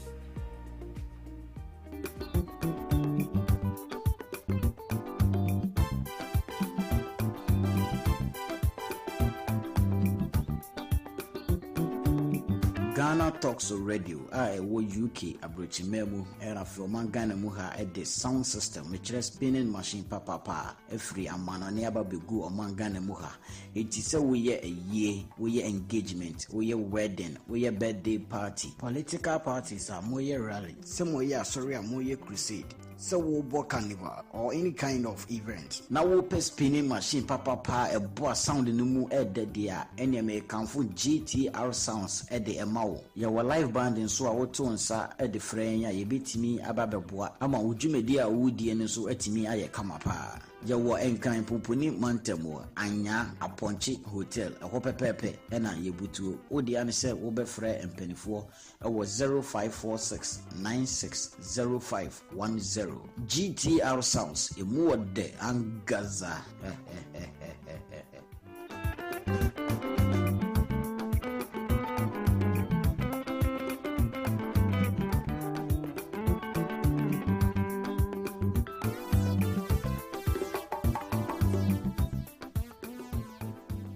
What do you want for breakfast? How do you want your breakfast? English breakfast, French fries. Koko Nikosi, alo komi kesheto. Wache. Well, Gobe is the real deal. Join us on Ghana Talks Radio. Let's serve you a buffet of breakfast. From news headlines review, current affairs to social issues. Entertainment, sports, and all the trending stories live on our mobile app and across all socials from Monday to Friday 7 a.m. to 10 a.m. With me, Pakwesi Omare, Regina Bless, Deborah Adoso, and I am Esinal Fiagbedu. This is Ghana Talks Breakfast Show.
morning to you once again, and you are welcome to the Ghana Talks Breakfast Show right here on Ghana Talks Radio.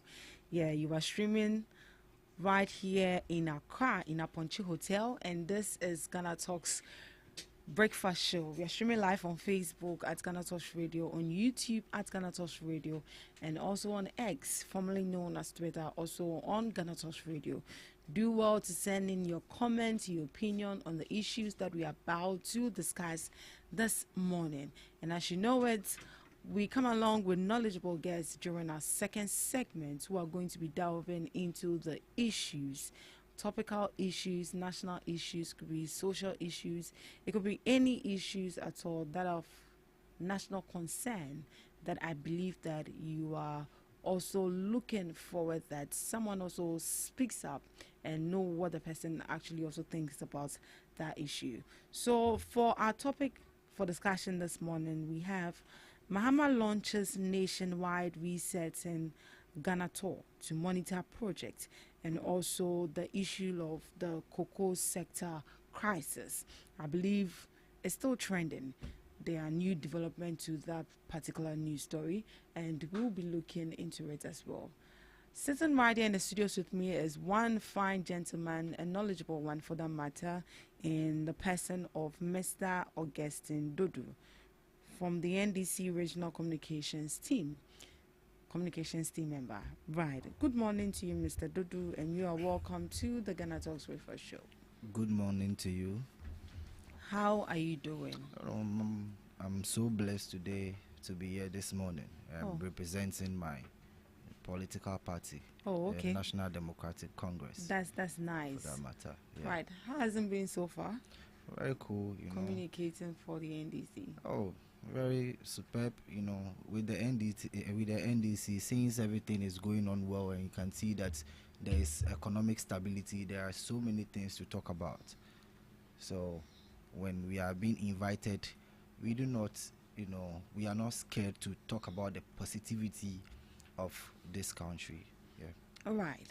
So there's actually a couple of issues trending that I would like to ask your opinion on before we delve into the main issue for discussion this morning. Well, Mr. Enoch Ake from the NPP will be joining us shortly. He has given us a call that he's on his way and he'll be joining you shortly for the morning's discussion. Right, so with the issue of the presidential jet, what can you say to that? It saddens my heart when I hear people from the NPP peddle falsehood about this whole presidential jet. In previous years we had President Nana Addo Dankwa Akufo-Addo, who was labeled as the mother serpent of corruption in this country, who rented a luxurious private jet which cost $18,000 per hour. Calculating his total trip just for church services and tourism events was $4,603. $463,000. Look at the cost he incurred on Ghanaians. At that time, there was no economic stability. He was killing Ghanaians. Recent times, His Excellency John Dramani Mahama, there are various ways he can, rent a private jet for himself or other, transactions in the international community. But I said no. Since my brother has a private jet, I'll use that one to prevent profligate expenditure on this country. Is that one a problem to the NPP? Because with the NPP, they just want to kill Ghanaians always. They just want to borrow, spend. So since NDC is not spending and we are, giving out prudent economic management, it worries their hearts. That is their own problem. So I can say boldly that His Excellency John Dramani Mahama is a man of his words. The second coming of His Excellency John Dramani Mahama has been good and super good, and Ghanaians can attest to it. Yes. We thank God for that. For you, you don't see anything wrong with the president using his. Look, I would love to use my brother's private jet and even his house than the Jubilee House. Trust me. Right. Because since I have a good relationship with my brother, what prevents me from using his private jet so that there will not be cost incurred on this country? This is a developing country. People are suffering already. How should I use $18,000 per an hour whilst people can't even pay for their light bills, while people don't even have boreholes? His Excellency John Dramani Mahama said no. These profligate expenditures must stop. He even cancelled DSTV from other agencies. Yeah. How much more luxurious private jets? We were here in this country when the former defense minister, Honorable Nito, he said the $18,000 was even less. It should have been $30,000 because Nana Akufo-Addo, the mother serpent of corruption, couldn't bat in the sky.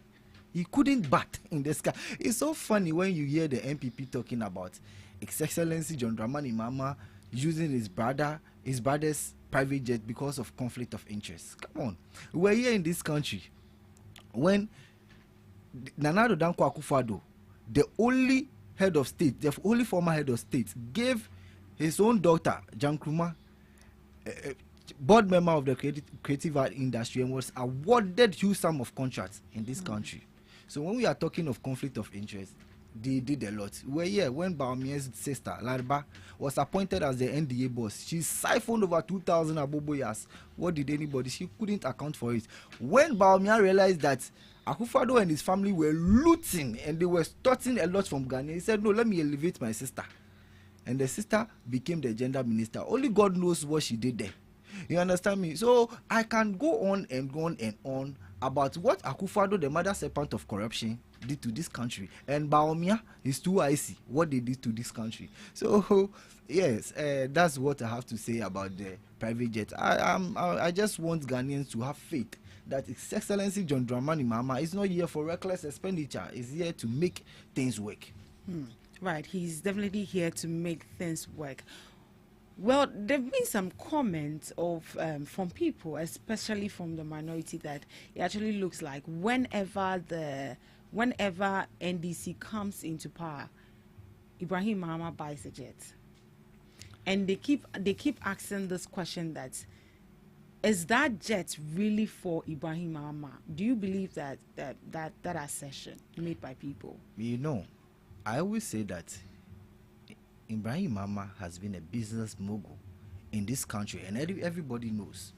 Even when Kufuor was the former president of this country, he was a big business tycoon already. He took care of MPP MPs who were in opposition by then. He paid their medical bill. He fed them like kindergarten kids. Understand? So I don't believe that Ibrahim Mahama buys private jets when his brother is in power, because he was a business mogul before his brother became president of this country. So what are they talking about? Look at the things His Excellency John Dramani Mahama's brother Ibrahim Mahama has been doing in this country. Who is richer than him in this country? He has been feeding them. They line up in queues at his house and beg for money. The MPP MPs. I'm saying it. You understand? So if he is doing a lot for these people, why are they the same people who come back and say that he buys private jets when his brother is in power? Because the private jet was bought in 2024, before his brother became the president. So you buy it 1 year before it drops. Exactly. So what are they saying? So you don't believe that assertion? I don't believe that assertion. I think that we as a country need to be debunked that, and need to be careful of the choice of words we use, because in a way it's misinforming the people, because you can't really provide evidence if it's indeed for Ibrahim Mahama or it's for Mahama, because I don't think that should be our concern as a country, for them to provide documents of who the private jet actually belongs to, or do you think it's necessary? You think MPPs are always comedians? They are not serious people, so we shouldn't take them serious in this country. Honorable Asifwa, we came out with a whole lot of issues when His Excellency John Dramani Mahama was even in the country, and he said a lot about him, that he flew in private jets and all those stuff. That was palpable falsehood. So I don't take them serious, because what they know is to incur cost in this country. When there is a government who protects the public purse, they become so worried. Why are you not why not spending too much? That is their problem. So, the MPP, we shouldn't take them serious because they will never come to power today or tomorrow. We will never hand over power to them. That is their problem, and they are scared. But should this whole issue of presidential travel and the president using his brother's private jet should be politicized in the first place? Do you think it should be? Because mind you that even if they buy the jets, they are even saying that they will not like for President John Dramani Mahama to buy the jets, because when they were in power, they wanted to buy it back. But Okujeto Ablakwa mentioned that they are not going to buy it, and if this current administration buys it, he, as the current minister now for foreign affairs, is going to resign, and they are calling for his resignation as well. But I think that if this jet is bought, the president is not going to take it to his house. It's not going to be for NDC. It's actually going to be for the states. Looking at this whole politicization of this issue, do you think it's right? That's why I always say that we shouldn't be confused about what these serpents, throw out in the public space. We're here when Akufo-Addo gave the national private jet to George Oponwia for his own, businesses, and he rented a private jet. And if His Excellency John Dramani Mahama says that no, right now we are in difficult times, let me just use my brother's private jet. You said no, he should use what we have. Well, what we have has technical constraints. Should he use it and die? No. So since his brother's is available, what should he do? Should he go and rent? That is the question I'm even asking you. That should he go and rent $18,000 private jet to fly around? He is not even going for church service and tourist attractions. He is going for business transactions.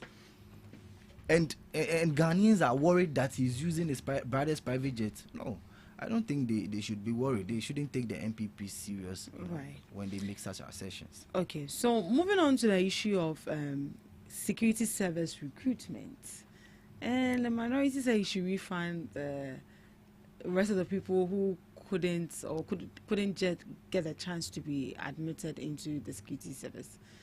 And the question we keep asking is, did they do it in their tenure? That is what is good you've asked this question. I want to make a typical example that when you buy forms to attend the university and maybe you didn't qualify to attend the school, would you be reimbursed the money you used to purchase your form? Oh no, I've not seen that before. In this country, since independence or since 1992, have you heard of any service reimbursing unqualified applicants?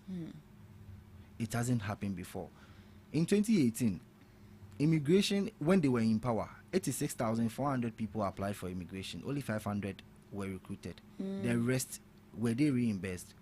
No. So why are they preaching what they didn't do? You see, the MPPs are just fake news merchants, and we should see them as such.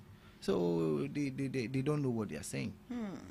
They don't know what they are saying. But I think the president has pardoned some people, or has given a directive that they should add more numbers to what they initially wanted to take, from 20,000 to 40,000 now. Do you see it as a good call?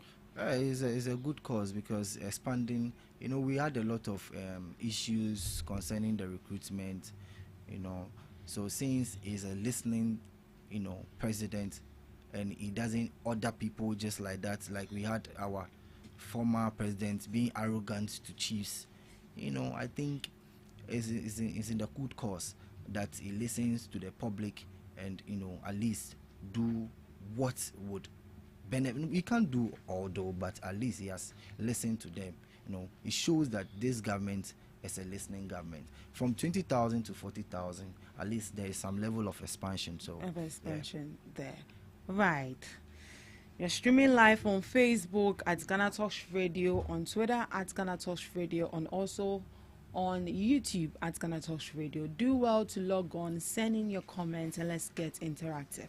Right, at this juncture, we are going to dive into the major topic for discussion this morning. So for our first topic for discussion, Mahama launches nationwide reset and Ghana tour to monitor project. Mahama launches nationwide reset and Ghana tour to monitor project. So President John Dramani Mahama has launched a nationwide initiative dubbed the Reset and Ghana Tour, aimed at inspecting ongoing government projects and engaging directly with citizens across the country. The tour, which begins on March 18, 2026, will take the president through all 16 regions, starting with the Bono region. According to government officials, the exercise is designed to give the president a first-hand assessment of development projects rather than relying solely on reports from ministries and agencies. It will involve ministers, regional and district officials, traditional leaders, and other stakeholders. The tour also seeks to strengthen citizen engagement, allowing the president to interact directly with communities, listen to their concerns, and provide updates on government policies and programs.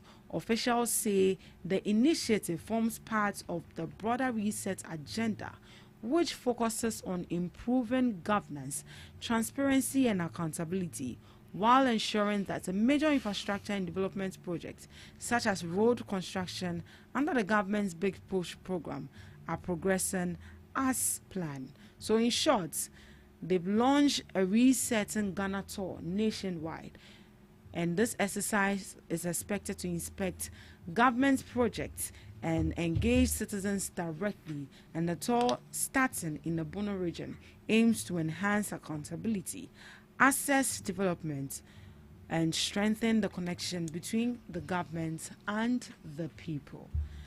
Mr. Augustine. Yes. Is this the first of its kind? It's the first of its kind in this country. I've never heard of any of that sort since, 1992. His Excellency John Dramani Mahama really means this reset agenda. He means it because, previously, past governments, we didn't hear about even government accountability series. Did you hear of any? No. Well, government ministers would come on TV openly, very clear, and be telling Ghanaians what they did for Ghanaians. It's never happened in this country. Public Accounts Committee, how many times do you hear about it in the previous administration? None. But you see, His Excellency John Dramani Mahama, who knows that governance is not just I have power and I want to boast or I want to show Ghanaians that no, we voted for you. So we are the same people who can take power from you. So he understands and comprehends the Ghanaian people. So he said, no, there should be government accountability series. Whatever you've done in this country, come and account for it so that Ghanaians will know. Yeah. You know that, right? Yeah. You've been watching that on TV. Yes, please. Exactly. And he said, no, in this era, I will come down to my people and ask them, what is your problem? What are you going through? Are the projects which I told the ministers to do or I told the DCs to do, are they doing it diligently? This is what His Excellency John Dramani Mahama is doing. This is simple understanding. Ministers have been reporting to you, and you said, no, this time I will come down and see whatever they reported on. Is it true or not? Because they are being what? Paid to do their work. So this is what His Excellency John Dramani Mahama is not a lazy man. His Excellency John Dramani Mahama doesn't take chairs from from regions to regions and waste fuel. He doesn't do that. He said, no, let me go to them, hear their plight, what they are going through, so that I'll go back and work on it. This is what His Excellency John Dramani Mahama is doing. And we should applaud him. International communities are even applauding what His Excellency John Dramani Mahama is doing. It's one of a kind. that you will see a sitting president coming down to the people and talk to them. So let's applaud His Excellency John Dramani Mahama. That he wouldn't tell the people of Volta that you didn't vote for me, so I'll not do anything for you. He wouldn't mount his own statue at Second D and praise himself that he has done something for the people of Second D, that he didn't do anything. That statue was broken down by the people of Second D. Sometimes you don't praise yourself, you allow people to praise you. We don't even realize that Nana Dankwa Akufo-Addo and Bawumia, who is they are just like, you know, two ISIS. They were even head of state. We don't even remember them because of the prudent work His Excellency John Dramani Mahama is doing. Let's see Honorable Atufosen, what he's doing to the economy. We were here in this country when we had economic guru Bawumia, who is now a travel and tour agent. Recently he said he'll be taking people to Israel when he becomes the president. He is not serious. He is just a comedian. Bawumia. So we can see what His Excellency John Dramani Mahama is doing. And to score him, I'll score him 10 over 10. Even though, you know, he hasn't done everything as we wanted. But now I'll score him 10 over 10. Yes, because he's doing, you know, so well. Right. People will say that President John Dramani Mahama is an NDC man, in as much as he is now the president. We won't dispute the fact that he came from the NDC party. Do you see this tour he is embarking on as a political visibility or as a genuine effort to actually monitor what is actually happening on grounds? His Excellency John Dramani Mahama is not selective. That is why he's building farm sectors at rural areas where there is massive agriculture. First place you visit is the Bono region, where is cutting sword for a farm sector. A farm sector. Exactly. For a farm center. The farm center is not only for NDC, it's for Ghanaians. So if you're a farmer in that community, definitely you'll benefit from that farm service center. Understand me? So coming down to the grassroots doesn't mean it's coming for NDCs. No, it's coming for all. That is why everywhere he reaches, maybe there will be a project that is doing that to benefit the community. So His Excellency John Dramani Mahama is not like Akufo-Addo, who didn't show any respect to the people of Volta because he said the people of Volta doesn't vote for him, so he wouldn't go there. No, His Excellency John Dramani Mahama goes everywhere because he knows that he is a leader, and as a leader you don't discriminate. That is what he is doing. He's not only coming for NDCs, no, he's coming for everybody in this country. Why do you think the president is actually deciding to go down now? Do you think it's anything has actually triggered his decision to come down to the people at this point? A lot has triggered this decision to see what is happening. What are some of those triggers? The main agenda is a reset agenda. When you are resetting, you don't only sit at the top and watch. You come down to the people to see what is happening. So if you are preaching reset and you are not seeing what is actually happening on the ground, then you are not doing it, because you would pay me to work for you and I will never do it because you will never see what I have done. So that is why he has taken his time, and he said that account to the people. Right. Now, after you are done accounting to the people, I would come down and check what you've actually done. This is reset. This is one of a kind. So His Excellency John Dramani Mahama coming down is still on the reset agenda. Right. So reading from the article we just read, officials says the initiative forms part of broader reset agenda which focuses on improving governance, transparency and accountability, while ensuring that major infrastructure and development projects such as road construction under the government's Big Push program are progressing as planned. Now, looking at the major infrastructure program that is happening right here in the country, where he mentioned in one of his speech that the country is going to be like a construction site, where we are going to be seeing a lot of projects and a lot of road buildings going on. Will this tour reveal to us that, or confirm to us that there's been a delay or progress with the Big Push program they are having? You know, this tour would really reveal a lot. Understand? His Excellency John Dramani Mahama is really putting his eyes on the ground to see what is really happening. If you're a contractor and you have been given work under the big push and you've not been able to, deliver to percentage, at this point in time, then you should know that you will account for it. His Excellency John Dramani Mahama would not leave this work without taking a spy at it, because in previous years the former government never watched or never looked at what was really happening at the construction sites. They just gave the contract to them, and some even didn't do it. So this time around, it is part of the reset agenda. You watch closely what is happening, and everybody will account for his or her work. Right. So now let's compare how governance went on under the previous administration and how it's moving on so far. I mean, they've been in power for 1 year and some couple of months. Looking at how governance has been under the previous administration, when this current administration came in, we get to actually find out that some constructors were actually paid some money to construct road, but they took the money, they didn't construct the road, or they took the money, but the quality of work did not is not compared to the kind of money that they take. Do you think that this should actually be a wake-up call to us as Ghanaians to actually build stronger institutions who are going to be reporting accurately to the respective sectors in terms of monitoring of projects? Yeah, I think this will go a long way for Ghana to build trust into the Ghanaian people that there is something really going on. When we had our previous administration who didn't do any checks and balances, just awarding contracts, siphoning a lot of contracts finances. This administration said, no, I won't do that. I'll check what is happening. Contractors should also report.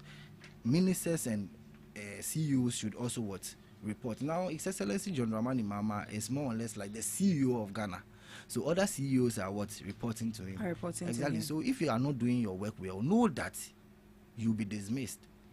You will be dismissed from your post, or either contract to will be terminated. That is why this reset agenda tour is happening. We want to check who those working and those not working.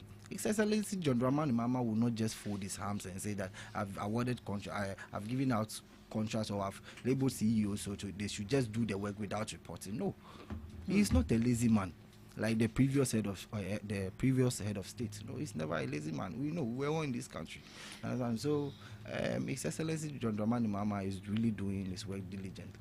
Right. Should this be a norm? Should it be something that should stay with us? It should be a norm, but we know that in 2098, when MPP will come to power, they will forget about this, because we will never leave power for them. I always say that we will never leave power, and he knows that we will never leave power for them.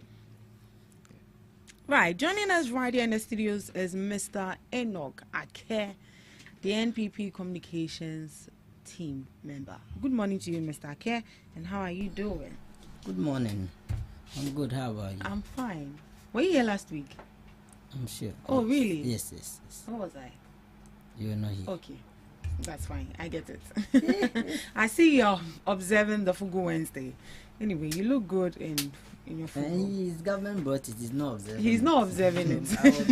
So he should be penalized for that. Yes. So if he won't do it. Since Enoch really understands the reset agenda, it has affected him.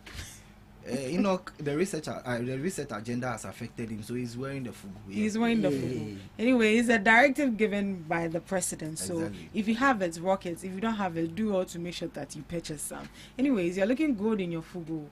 Thank you. Yeah. So we're actually waiting for you, but we already set the ball rolling.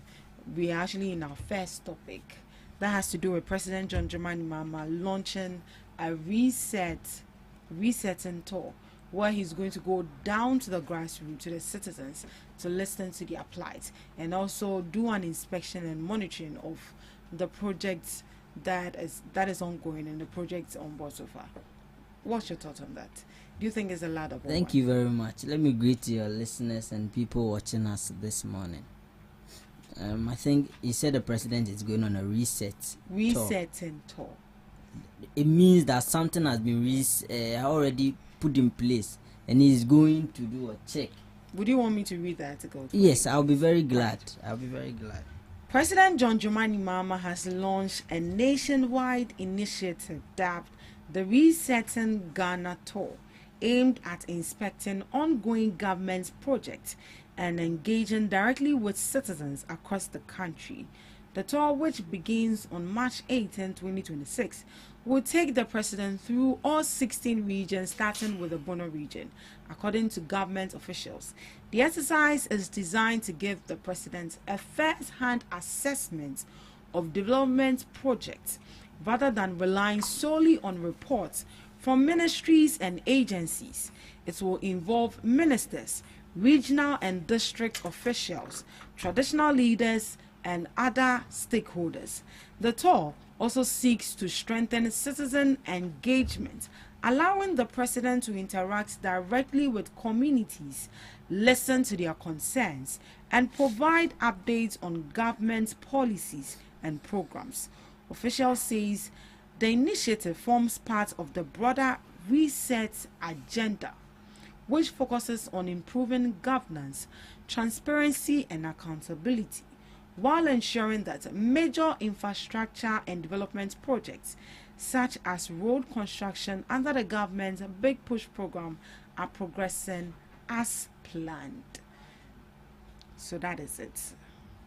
Oh, okay. This is the goal of the resetting tour that the president is about to embark on. Thank you for the insight. But I want to ask, what has been done that is going around to do a tour in their 1 year and 3 months? Because I want to know what has been done by the current government. And what is he going to inspect, or what is he going to... And you see, my brother, when I entered, I heard my brother saying 2090 what before they come. But President Akufo-Addo was going around, or you never saw him. Agenda 111, he was all over everywhere, cutting sword, inspecting projects, roads, free SHS. So what is new about this? This is a norm, and that is your duty as a government. That sometimes you go down to the people and see that the work you have instructed to be done, whether it is ongoing or the people are not doing it. So this is not something new. But my question is still stands. What has been done that he is going to check in their 1 year, 3 months? Is it Nkokonkitenkete that he is going to inspect? Is it Big Push that he is going to inspect? How do I say them? 24-hour economy. And because for me, I'm not seeing what is there for him to go. He should get to work and action and stop the campaigning. And it's over. We are done with it. Over 13 months that we are done with. We did election.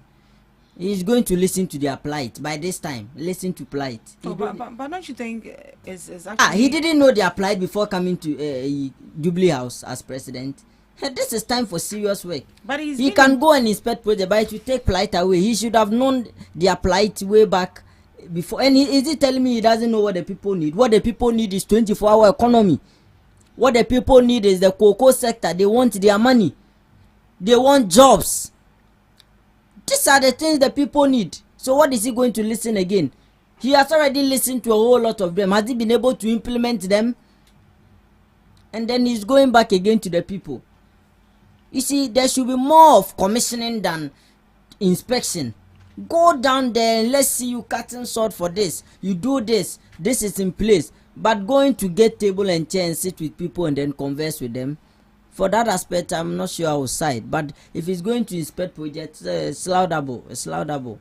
But you see, I think NDC, they still think they are campaigning. But we are far beyond. It is 13 months if they are not aware that the MPP gave them power. And they have to get to action and work and study theatrics and antics and PR and settings. What is resetting to? What have you resetted that you are going to talk? When you came, he should tell me. My brother here, I'm waiting so that he will tell me what they have resetted that the president is going to tell. He should list them for me. And that is the most important thing. Get to work and action. Empower your people to work. Your CEOs, your ministers. That is why they are there. Then I see the vice president also moving from one ministry to the other. Then I want to know what is the goal of that? What does she seek to achieve? Or is it because people have been shouting she's been dormant, she's not working? That is why she has decided to find a suitable thing to be doing to keep her company. Let's get to work. There was somebody in that office who did extremely well. Dr. Baumia was a vice president. So and we saw what the vice president is not working. Oh, you can attest to that. Sometimes let's be blunt about that. It is 30 man. Tell me one significant thing you can point out that this vice president has done aside sharing pad. Tell me.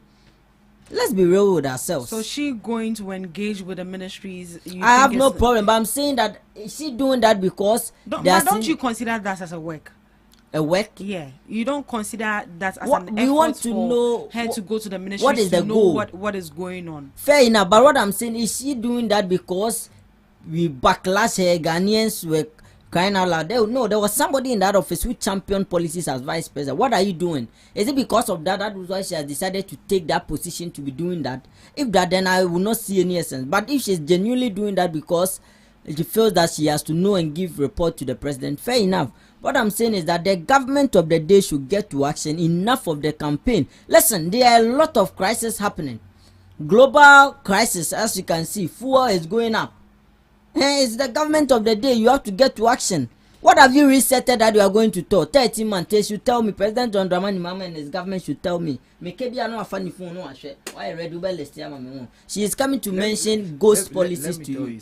Let me tell you something. Oh, I'm not done.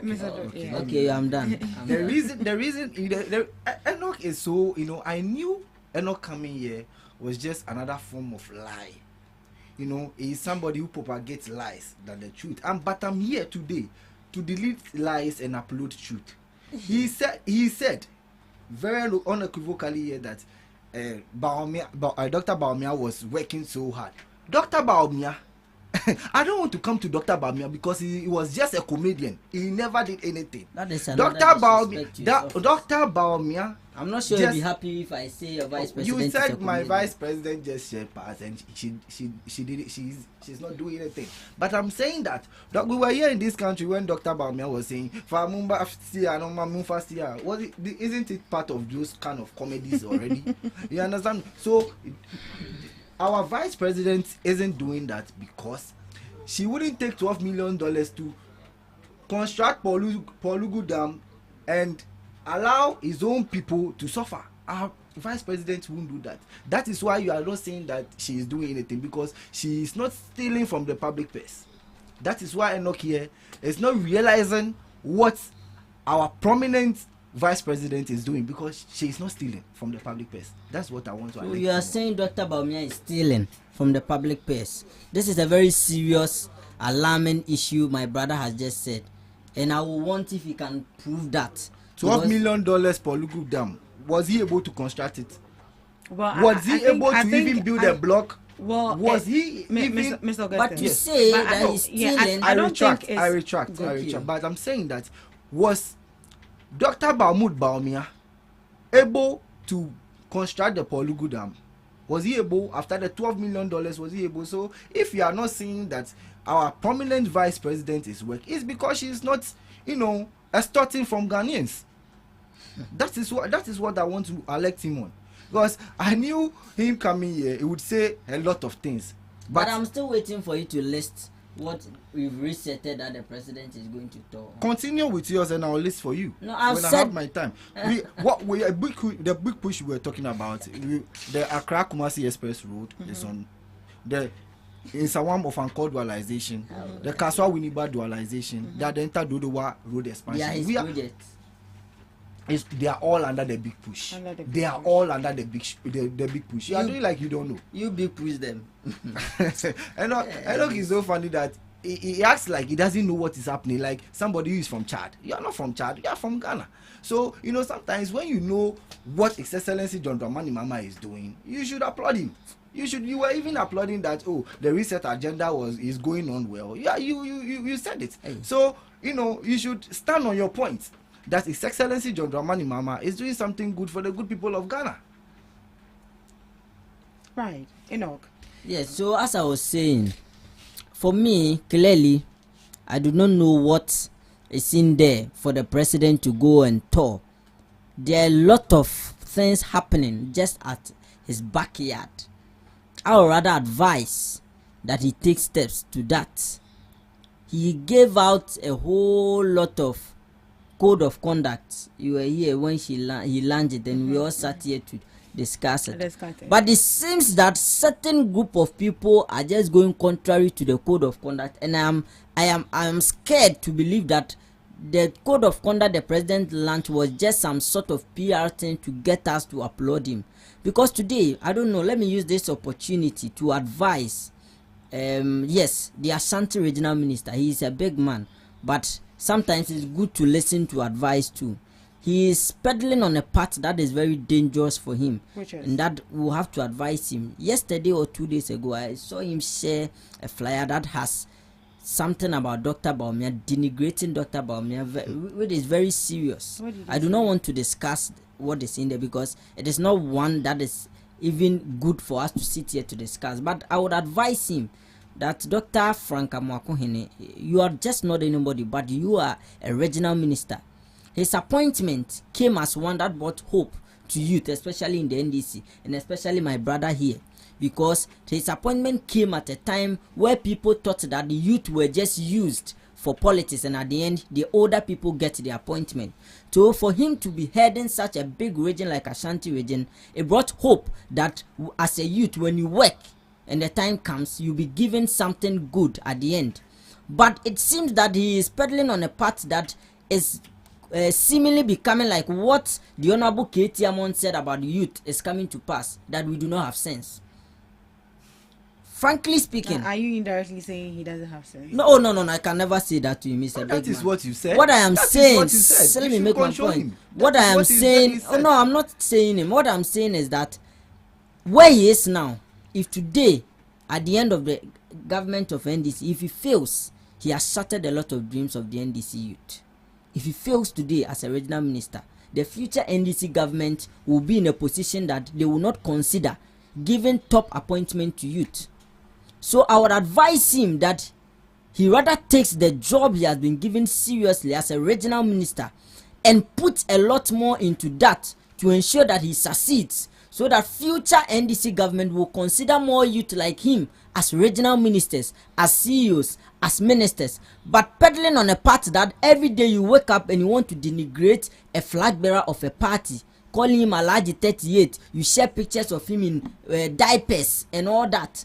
I think it is not the best. I think we also saw pictures of him also in good diapers. But do you retaliate with Dr. Mahmoud Bawumia? Is he your co-equal as a regional minister? For me, I believe that he should even leave that for the full soldiers and his young boys who are now coming up. But for him, representing a whole region, I am not sure I've seen any of the other regional ministers or ministers peddling in that. But you saw him in the video sharing the flyer. Yes, he shared it on his Facebook account. On his page? Yes. And do you believe that is his... Yes, that is it. And for the past... He's the owner of that account. Yes, yesterday people have been coming out at him that, no, this is below the belt. He should not... You see, I saw that, I thought, no, this is a parody account or something. But I went and I saw that this is a whole regional minister sharing this. I believe it's below the belt. And if you take my advice, it will help him. Because a lot of the NDC young boys like my brother here is looking up for him to perform. So that in the next NDC government, my brother here can also become a CEO, a deputy minister, a minister. So if he fails today, he has shattered a lot of dreams. So I'd advise him that he reduces the social media. And you see, and you know one thing, the more you continue to do something, it irritates people. From 13 months ago, you started Alaji 38, Alaji 38. But you could see now, his own people it's more becoming like a nuisance in our ears. Every day you wake up, you want to denigrate Dr. Bawumia, but you have a work doing as a regional minister. So for me, I would advise him that he takes the work he has been given seriously, because a lot of them, their future politics is dependent on the position he has gotten. If he survives or he succeeds, it will put more of my brothers here in top position. But if he fails, it will tell the future NDC government that do not put young people to that top position. That is the advice I'll give to him. Right. Now, moving on to the resetting Ghana tour that we were actually talking about. Do you see, in your genuine thought, do you see this to be a genuine monitoring or a political visibility? if President John Dramani Mahama was going on another term, I would have said that he is going to do campaign to sell himself. But for now, third term no crowd to consume. So what can I say? But you see, I feel it's too early because there is nothing that we have resetted. I don't know. Minimum de oma reset because even past government contractors who have done roads and the rest, you've not paid them. I don't know if it is the part that they have shared to the school children that he is going to check on. I don't know if it's the Nkoko Nkiti that some of the DCs and the rest are telling us that the Nkoko are dying. He's going to check on. I want to specifically know what he is going to check on, or if it is going to ask the people their plight and concern. And I am scared, and I am hoping that on his way he do not meet cocoa farmers, because if he should get to western, north, western region, Ashanti region, and the likes, and he meet cocoa farmers, I'm sure the resetting will turn to something else. But why don't you think that could also be a part of the resetting? To go and meet cocoa farmers and tell them that 2,500 is better than 3,600. Not to necessarily. You've heard that argument. No, you've heard that argument. To help them, or not necessarily to help them. The people are tired of talks. What you see, Okasa Bebre, not action and ma. I feel Okasa here. What they want now is their money. What again are you going to tell them? You understand? The people need their money. So for me, I think that President John Dramani Mahama should sit down at Jubilee and start revisiting what he said in opposition and what is currently happening. You see, yesterday I was sitting and I asked myself, is it that God is intentionally showing the NDC government that, or if you can see what is happening now, it's exactly what they said in opposition and they are doing the opposite. One, President John Dramani Mahama over the weekend got on an honorary title. Did you see that? A doctor was in South Korea. But just in 2024 campaign, you heard what he said about President Akufo-Addo. Did you hear that? No, please. Oh, you've not seen it. I'll send the video. Have you seen it? I've not seen what you are talking about. You've also not seen. He said President Akufo-Addo, what is he using titles for? He should get to work as a current president. They're not titles, they man honorary titles, they're not there. So when I saw President Mahama wearing a man honorary title, I said, hey, Nipa yo Cobra. So you see, I can see that clearly whatever he said in opposition, that is what is revisiting him. But Russia-Ukraine war, what are you now? You see how they are finding it difficult to explain to you and I that whatever is happening, we should give it to the world. But in January, I was sitting here with an NDC communicator, and he was all over the place that he flew on about 9.99. President Mahama, you remember that argument? It is President Mahama. Today, they said it's the sub 4, 9, 12, 13, the global prices. So you see, it is clearly telling us that the NDC government has not put in anything in place. The resilient economy no can was work a create by from a create far Ghana no ufu na akosu. It is clearly exposing the government. Where from Akaka? Now then no makachire. When the 4 was sitting 17, what did they tell you? They told you that it is as a result of the incompetence of the government of the day, to the extent that the current energy minister, John Jinapo, said that blame President Akufo-Addo for the fuel. And what shocks me is the president of the day had to say some. Hey, President Mahama, you allow your boys to be saying it, but the president had to say some. Said energy sector, a fuel boy, no, we should blame President Akufo-Addo when he knew that there were crisis. It seems Enoch is eating into the time. Don't worry. He's really eating. Oh no. There's time I assigned for everyone. So please, just continue. Just conclude. So you see, what I'm saying is that whatever that is happening today, it seems God intentionally has placed it so that it will expose the hypocrisy of the NDC government. Look at presidential jets. Today they are going to buy some. But just yesterday they were telling you and I that President Akufo-Addo should board it because it is in a pristine condition. But today, the same Okujeto is saying that President Mahama cannot board it. Callisto's Mama is telling us that it is in a very bad state, that anyone who uses it will be at risk of dying. But just yesterday, you wanted President Akufo-Addo to board it. Isn't God exposing them? So you see, then the NDC government, back to your reset, I don't know what they are going to going down there to talk. Because for me, not being a hypocrite, and being a genuine Ghanaian, I don't know what is down there. I would have wished that he has waited till somewhere December. No one say when you're 2 years, we try half.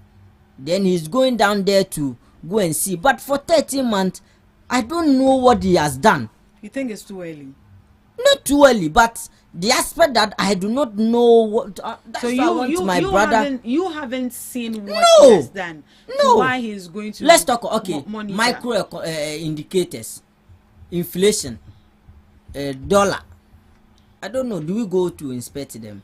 Oh, but you can engage with the market. No, that is what I'm coming. That is what he has been attributed to have done. With inflation about 3.3 dollar now perform. But that one, do we go to inspect? So aside that, I don't know what he has done. Unless my brother here tells me, I've seen that he has been researching, because if you know what the government have done, you would have been able to tell me off head rather than researching. It's very funny how Enoch is just shouting on top of his voice and he's not saying anything, and calling this government that we are not doing anything. Come on, what did you do in your tenure? You never did anything, and this government has just been in power for just 1 year, 3 months, and has done a lot for this country. Well, yeah, when you brought e-levy, who cancelled the e-levy? No. Let me just take it. Let me take it one step at a time, because you mentioned all these things, so I want to rebut. Let me take it one step. I don't interject. You brought e-levy. What did you do with NAPCO? What did you do with one district, one dam? $89 million. You squandered it. We were here. $98 million for just a pit. And look, you are here talking about what? You know, I'm surprised when MPPs have the effrontery to sit on radio and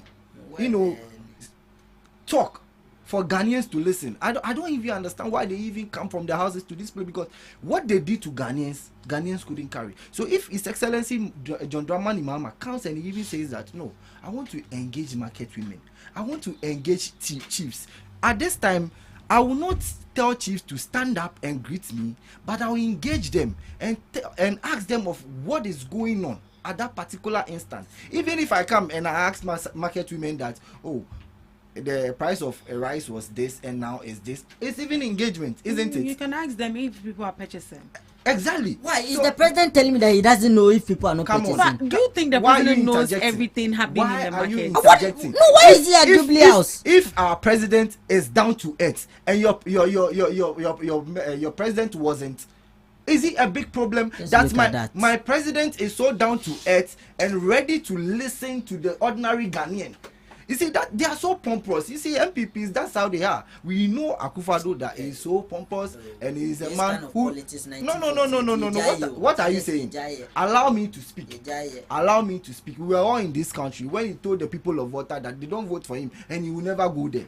Is it past politics or is it 92? What Miracle Abuaji is even what Miracle Abuaji is doing is tertiary politics, organizing people or building podiums for people to talk. This is when we're in tertiary. That is what we're doing. So MPP, they do those kind of politics, not what I'm doing now. I'm telling you things according to what MPP did. So if we've reset this economy, inflation is down at 3.3 dollar. The city is stronger now. You are telling me that we can't engage people? No, a lot of things are happening. In Sawam Road is, is under construction. Excellency John Dramani Mahama gave a timeline for it to be completed. Winneba Road is still under construction. He gave a timeline. So if he goes around to inspect those things, it's also part of engagement. The Bono farm service sector, he will cast out for it on 18th, which is today. You understand me? So if you are saying that there's nothing going on and he's not going to reset anything, or he's not going to engage people on anything, then you don't even know what you are talking about, because 50 farm centers will be constructed around the rural areas where there is a lot of agriculture. So what are you telling? What did you do for the people of Bono? He is constructing a farm center. Right. So as part of this tour, he's going down there to engage with the citizens and also go with ministers and chiefs and other stakeholders.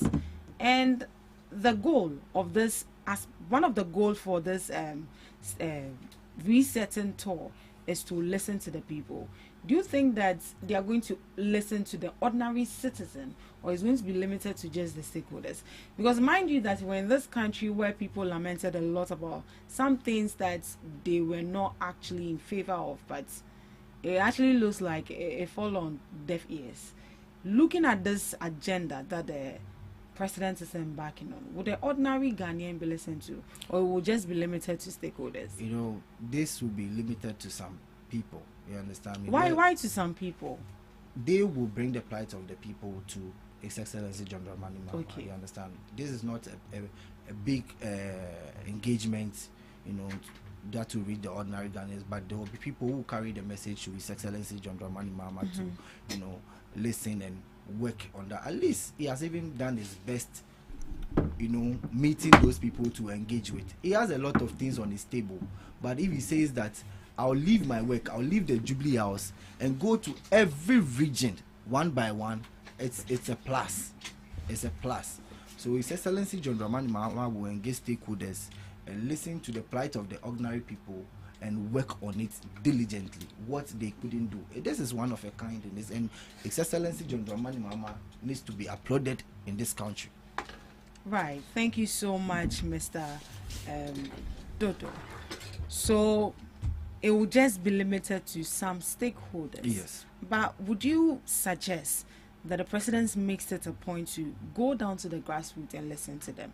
Yeah, if not entirely the whole region, but at least some efforts will do. Oh, definitely there will be ordinary people who would definitely be at the event center where that will be done. So I'm sure that he would listen to some of them. Right. Not all. Yeah. Right. Enoch, are you ready? Yes. Have you set your camera now? Yes. Is it good? It's good. It's good. Okay. Right.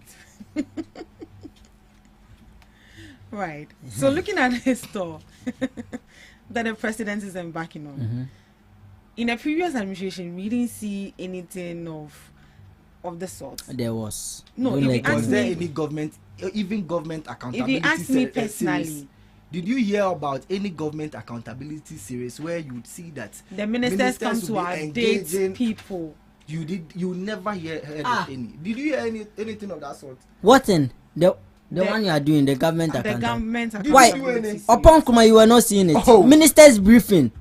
Okay. Why do you do that? You didn't do any. My brother, you never did Say any. You were not aware. You never so did that any. We educate it wasn't public. Right. People now are engaging the ministers. The ministers are telling Ghanaians what they've done.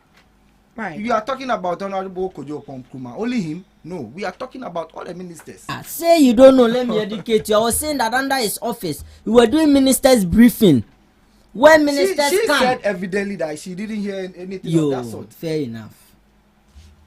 Right. Moving on. Would the ordinary citizen be listened to, or it will be limited to just few stakeholders? I don't know anything about their research, so maybe you will be able to. No. In your opinion, because if we should compare it to what happened in the previous administration, where citizens actually lamented, with example with the taxes that were actually imposed on the citizens, which is the betting tax, the COVID-19 tax, where even after COVID, people were still paying COVID levy. People are still paying now. People actually cried that, COVID is over, but you are still paying COVID levy. We are not even seeing the use of this money. Same applied to the e-levy as well. People also complain that, it's too much. And you mentioned that this e-levy money that you're collecting, you're actually going to use it to create jobs for people, of which a lot of Ghanaians didn't actually see the essence of it. Hey, they didn't actually listen to them. Looking at this tour that the government is about to embark on, should it have been different from what your administration did? So what I'm saying is that I still stand by my point that there is no need for any tour as at now, because I do not see what the president of the day has done that he's going on a tour. What he should be interested in now is to ensure that the people he has appointed get to work and stop the PR and antics. That is what I believe he should be doing now. What will the tour is going on do for us? Because there is no work down there. And what do you want you are saying listening to the plight of the people. The people, you have already listened to them. That is why they voted for you. That is why they voted for you to become president. So which plight again are you going to listen to? The president should be interested in getting the job done. That is the most important thing. When you go down there, what we should be seeing is that you are commissioning, cutting sword, commissioning, cutting sword. News that there is work ongoing. Uba a sword ben or cut commissioning in a way that you are going around to inspect projects. There are a lot of work down there. Empower your people to get to work. And enough of the PR. This is you see what this is one of the PR things resetting to a dear or dear man. Otia kwa boy juma. But him as a book, no textbook. What is there to go and reset? Right. He should get to work. That is the most important thing. Mr. Augustine. Yeah. So they are going on a reset tour. They are going to monitor. Definitely. Everything is not going to be perfect. Yes. Some ministers will be held accountable. Some contractors will be also held accountable. Would there be any sanctions to those people, or they will just be given a warning to next time don't do that again? Because black people don't listen to those things. His Excellency John Dramani Mahama is one person who doesn't joke with accountability. So definitely when it gets on the ground and work is not being done, he will sanction. Believe you me. You think there should be a sanction for yes, His Excellency John Dramani Mahama doesn't joke at all. And since he's resetting this country, everything is involved. Everything is part. You heard of what happened recently when Honorable Baba Jamal contested for Ayawasu East. Yeah. What did he do? He recalled his position. And so this should clearly tell you that His Excellency John Dramani Mahama will sanction anybody who doesn't be on his feet or on his toes to work for any job being given to that person. So His Excellency John Dramani Mahama is on his toes to sanction anybody who doesn't work perfectly. Right. Enoch, your last words on this particular topic. So what I'm saying is that there is nothing done that you are going to reset store on. Get to work and empower your people. Enough of the PR and antics. See, the goodwill is gradually diminishing. Ayera, right now, if they post President Mahama's news card, go down and read the comment. You'll be surprised. Isn't it the same person last year? Oko commenter, JM is the hope and na healing. Now, when you see a news card that has President Mahama on it, I don't know. They have national security. They will be sending a report to him. He's seen it and he's aware that the goodwill is a son. Now they want jobs. Your people are now closing offices. My people go to Ashanti region. Yakoto NHIS office, NDC. Did you boom bang while locking? Why? Yes, they want the job. What did you promise them? And you see, the people are now becoming furious and angry day by day because it seems like what you told them that President Akufo-Addo was doing, you came and you are doing the exact thing, and you even do it much more worse. Look at Galamsey. I've seen a news card that says that President Mahama said he's aware that some of the NDC people are involved in Galamsey. I'm hoping that if it's not true or so. These are fake news from fake news merchants. Like the MPP, these are fake news. These are fake news from you people. So don't say His Excellency John Dramani Mahama is aware. These are fake news from you people. What I am saying is that whatever that is happening today, the president should take a cue from it and sit down and analyze. Because if yesterday fuel prices went up and you were telling us that it is as a result of your brilliant ideas, I remember John Dinapo, the 1 cedi levy will have no impact. We will never increase fuel. We have brilliant people manning the affairs of the country and shading President Akufo-Addo here and there. Today you are there in Frama-Kakrabo and Owatum. And now they want to be explaining to us why they are increasing. Ghanaians are not interested in that. It seems Enoch is just deviating. Why you are talking about resetting? You are talking about oil prices. Why isn't it part of reset? But we are talking of the reset agenda, reset tour. You are talking about oil prices. So what I'm saying is that the president should be interested in ensuring that things that matter most are being catered for. He should be right now. He should be sitting with the technocrat and expert on how they can be able to manage this war happening that will not have a deep impact on the Ghanaian economy, because just now we are feeling the heat. He should be thinking about that, and he should stop going around taking honorary certificates, a doctor and what have you. But the certificate, did he beg for it? No, but he was. I'll give you the video. He was telling us that president. It is clearly telling me that he was even jealous of President. They see your works and they are impressed, and then they honor you. They honor you. As a way, call Anna. Debut, media and communal. Obi ye bino. Obi koji bino. But what pains me is that yesterday President Akufo-Addo was taking some. And a whole president, because he doesn't deserve it. Even the people of Sekendi broke down. Just look at that. He doesn't deserve it. You can't take what it clearly tells you that he was just jealous of it. Oh, come on. Jealous. Oh yes. Anything that governance. Oh, jealous of what? Governance. My sister. His Excellency I am listen to me. Your governance. Listen to me. My dear. Listen to me. You can't say jealous. I was taking this yesterday. You were telling me that why am I taking this? So Akufo-Addo doesn't deserve it. Akufo-Addo doesn't deserve that honorary status. That is why when he was giving people were worried about it. I think jealousy should be out of it. What are you saying? Explain it to me. You are calling jealousy should be. John Dramani. So you are saying the president is envying what you retract. You need to retract. What are you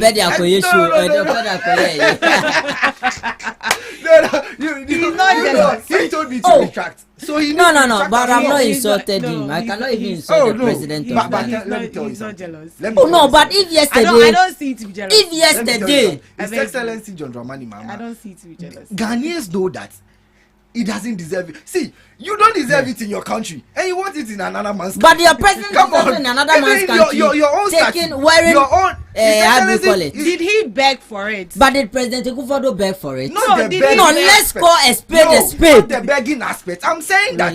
See, sometimes. So because he said it against Akufo-Addo, so you think you also want to say it against? No. That is what you say something against someone, you come in and you are doing the same thing. It clearly means that you don't. I don't know. I want to be careful with my words, but. Say okay, say phone when yet. No buy phone where. What is the meaning? So what if after careful scrutiny I find out that it's so once you mount the platform you beg or you tell the people that I am sorry. So he should come and apologize. This is not a typical example. This is not a typical example. Let me cite President Akufo-Addo. Let's go. It is my time. I want to cite one typical example. Let's go. That the people of Sekendi broke down his statue when they mounted that statue. When they did that statue, your own people. Your president is losing his goodwill. You are not concerned about that. What are you telling me? And you want a doctorate, a honorary degree outside the country? What do you? What I'm saying. Let me end my word. Let me end my word. We are done. Let's proceed. You let me end. No. Okay. Let's move on to our second topic that has to do with the cocoa sector crisis. I know Enoch is itching because he's about to roast the government. Oh, I don't have time for them. So this is what we've seen, that the minority is going from region to region, engaging the cocoa farmers. And the NDC is also doing that. Why you've not seen Otukono? You've not seen it. 2,500 is better than 3,006. You've not seen them. It is far better. Hey, Jesus. It is far better. Right. And cocoa farmers are proud of it. Right. They are proud of 2,500. Let's begin. On an instance, I'll give you. No, we will talk about it. But so these people do not respect our cocoa farmers. We will talk about it. So I'll explain. Let's begin. What are you saying? Right. Let's begin this topic well. First off, Enoch. Mm-hmm. We've seen the minority. Ask me, why are your people going to the cocoa farm? Relax, calm down. We've seen the minority going from farm to farm, engaging with the cocoa farmers. What is the objective of these engagements? Okay. What does it seek to achieve? So the minority in parliament, led by the Honorable, a mighty whip, the Honorable Frank Anodompre, and some members of the mighty minority, we've seen that over the weeks have been touring the cocoa growing areas. The goal is just one. They want to speak with them because there's an assertion by the NDC government that the cocoa farmers are okay with the price reduction from 3,600 to 2,500. You've seen a lot of the NDC communicators and their government peddle that falsehood that the people are okay with the 2,500, and that from 12 February, the finance minister announced that reduction and ensured that the arrears will be paid. So one thing that the minority is doing, that one, they are going to the people to ask them that the 12 February promise made by the government to pay them the arrears, has it been settled? 2, ask them that are they okay with the price reduction? And 3, ask them how they are faring since the reduction came. What have they been going through? What are they doing now? Because you know that most of these cocoa growing areas, what they depend solely on is cocoa. And normally they pay their children's fees from it, healthcare, feeding, everything is dependent on this cocoa. So from somewhere October, November till now that they've not been paid, how are they fending for themselves as a members of parliament? They believe, and you see most of our MPs are also from cocoa growing areas. If you could check per record, you see that most of our MPs in parliament are from these cocoa growing areas. So if you should sit aloof and then cross your legs whilst your constituents are going hungry, your constituents are crying, it will seem like you are not up to task and you do not know what you are doing. So you see that everywhere they go, the Honorable Frank Anodompre leads the team today. And clearly you could see that this is not a PR work. This is not an antics work. This is not a group of people who have gone to gather people to come and say that 2,500 is better than 3,600. It is clearly telling you that the cocoa farmers are not happy. They are sad. If you watch that 88-year-old woman who was being interviewed, you will see that the cocoa farmers are sad. This is someone who has done cocoa for her whole life. Her whole life depends on cocoa, and today the government has slashed money, and on top the arrears the government is owing her, the government has not paid. How will such a person fend? So what we are saying is, and there is one argument that I've seen, that the doctor Otukono is peddling okwa dan on na to emo say mo yese it is about 2,500 and yes 3,600 no, because obetimi aton obetimi aton anwa obetimi aton with the prices has come down. Cocoa farmer no nsifie. The cocoa farmer cannot build. The cocoa farmers do not have any other thing doing except buying food, rice and oil. This is another disrespect. And when I saw the video, I was surprised, because this is a serious thing, telling them that right now you can buy rice at this price, you can buy this at this price, so you should applaud the government. But the cocoa farmers does not have any other needs doing. What is a cocoa farmer? Only bawo legon, only bawo baby otua ujel hostel fee 6,500 a semester. No, let's be real. People have other taxes they are doing, and they do not only depend on food alone with their cocoa money. That is what they use for everything. Get close to students whose parents are cocoa crashing at their day. You see the hassle they are going through for some period of time, and they've not endured that before, because all papa is cocoa crash here. Anya kakra will feel timidity, but for some period the father has not been paid. How would the father give him money at UPSC to feed? So what I am saying is that the mighty minority is only going down there, one, to ask questions, that your amount, your arrears that they are owing you, have the government of the day paid you? 2, they want to know that is that truly that the 2,500 is it better than the 3,600, and they want to know, are you okay? Because the government of the day is saying that you understand the mathematics more than anybody, and that you are okay. That is why we are going there. Thank you. Right, Mr. Augustine. We've seen the minority, as he mentioned. They are going to engage with them to find out how they are faring. They haven't been paid since October, and for some couple of months now. Do you see that as a genuine engagement, or is something that they want to capitalize on to create a scandal for the NDC? You know, this is just something they are capitalizing on to build political points. And the MPP, we know them already, then that is what they do, that is their character. I want to give you simple explanation about this cocoa pricing and what Enoch, is here talking about. And Enoch really doesn't know what he's saying. Understand? In 2023, less than 25% of cocoa prices were paid to cocoa farmers because of bad policy choices. Let me tell you, the MPP as a government went into a contract, a forward sale contract with the international community, that they will collateralize our cocoa, and even if cocoa prices raises to $10,000, they still want $3,200. That is what they did. That is the forward sale agreement they went into with the international community. And we have the spotlight price. At that time, 2023, the spotlight price was over $9,000. But because of the bad choice of policy they made, of contracts they signed with the international community, we just had $3,200. At that time, our exchange rate was about 17 cedis. That is why the cocoa farmers were paid 3,100 at that time, which they should be getting 6,000 Ghana cedis. And what Dr. Kesela Tuforsin said then and now is true. Because at that time, if they were given 70% of the cocoa price, like they would have gotten 6,000 Ghana cedis. But because MPP were giving them less than 25% of the prices, that is why they got the amount they got. You know? So if we were then telling them that cocoa farmers, hey, we will give you 70% of that prevailing price, isn't it the same? Because the exchange rate then was 17 cedis, and the prevailing price of cocoa was let's say was over $9,000, and you were giving them 3,100 Ghana cedis. Is it not stealing from cocoa farmers? And today the cedi is stronger. The cocoa price from the international market has really dropped, and we are giving them over 90% of what we promised to even give them. Now cocoa farmers are taking 2,500. Why can't they smuggle their cocoa beans to other neighboring countries? But all the cocoa beans are here. You understand? Because other neighboring countries are giving lesser than what we are giving them.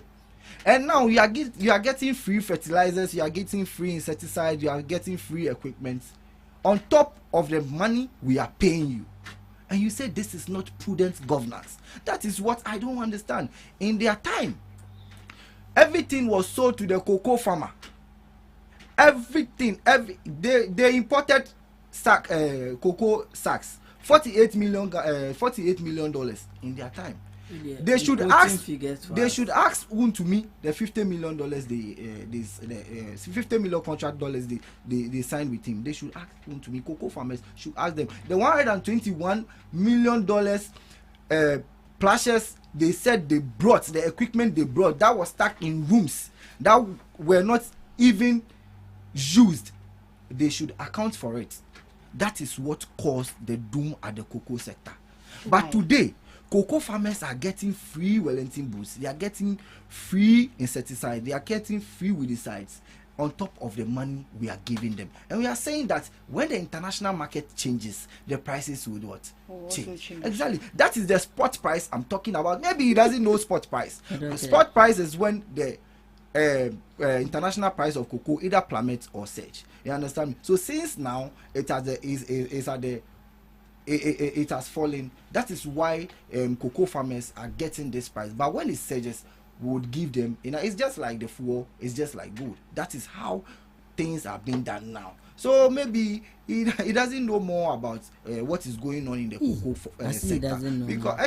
Because if you are telling me that we have to borrow and come and pay cocoa farmers the price you were paying them, then what are you telling me? Right. I'm not sure. Is it that no, I'm saying that since you want us to pay them that price, that amount, and you know that there are financial constraints at the cocoa sector and we are reforming things, should we go and borrow and come and pay them? We are saying no.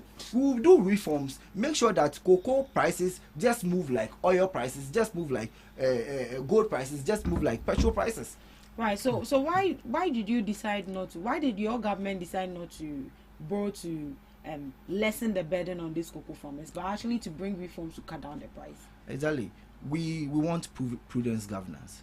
We don't want where it will get to a time that we would go to IMF and borrow, and IMF will run away from us like they ran away from Dr. Baumia and Akufo-Addo, because it's just more or less like when you borrowed from a friend, when you want to call him and borrow, then he will not answer your call. That is what IMF did to Ghana. Dr. Baumia, head of economic team, when they go to IMF shy away from them because they borrowed to pay cocoa farmers, and it got to a time they couldn't borrow anymore. That is what we don't want to do. We don't want to borrow, and that is what they don't understand. They want us to borrow. Because if you borrow to pay, if you borrow farmers, to pay, there will be burden on this country. That means that it will have to continue. Yes, over time, it will have to continue. We are saying that we are making this reform so that cocoa prices will just move line in line with other commodities. You understand me? So that is what we did. So why do you want the current administration? Don't worry, I'll be back. Oh. I'll be back. Thank you. So why do you want the current administration to borrow to pay? No, I'm not sure anybody anywhere has said. But let me read this. Mm-hmm. The Member of Parliament for Fenson North, Dr. Fred Che Asamoah, has strongly condemned the government's decision to reduce the producer price of cocoa, describing the move as a betrayal of farmers who voted for the ruling administration based on campaign promises. He argues that the government could have created a special support fund for farmers instead of cutting the producer prices at such critical time. So I'm not sure any borrowing was mentioned there. Oh, but we had in Parliament. Thank you. So let me make my point. Right. You see, the reason why we are seeing what we are seeing today is as a result of what these guys had to say in opposition to the cocoa farmer. That is the basis. So you see, if we had not gotten any tape of any NDC person commenting when President Akufo-Addo has raised the cocoa price from 475 to 3,100 within a period of 8 years, he raised the price from 4 million to 31 million for the cocoa farmer. But in all this, these are brothers who were telling the cocoa farmers that vote against them, they are wicked. Near pay free 4 million, they are 31 million, they are wicked. And that give us the power. When we come, we can give you 6,000, we can give you 7,000. And you see, before you open your mouth to speak, or before you come out with your manifesto promises, you consider all factors. One, you know that cocoa prices is not determined by your mouth. It is determined, one, by the global price, just like fuel. So before Keselato Fosse will open his mouth and speak that we will give them 6,000, I believe that he would have thought in his head that there is a prevailing price which is the global price that determine the price we should give cocoa here in our country. But today, that old woman sitting in a village somewhere who has gone to do his cocoa, and that you are owing her in arrears, and on top of the arrears, you've also given her a haircut. That woman will not be willing to hear you explain all your antics to her, because you were the same person who went to that old woman when you were in opposition that President Akufo-Addo is wicked because he raised from 4 million to 31 million. That person is wicked.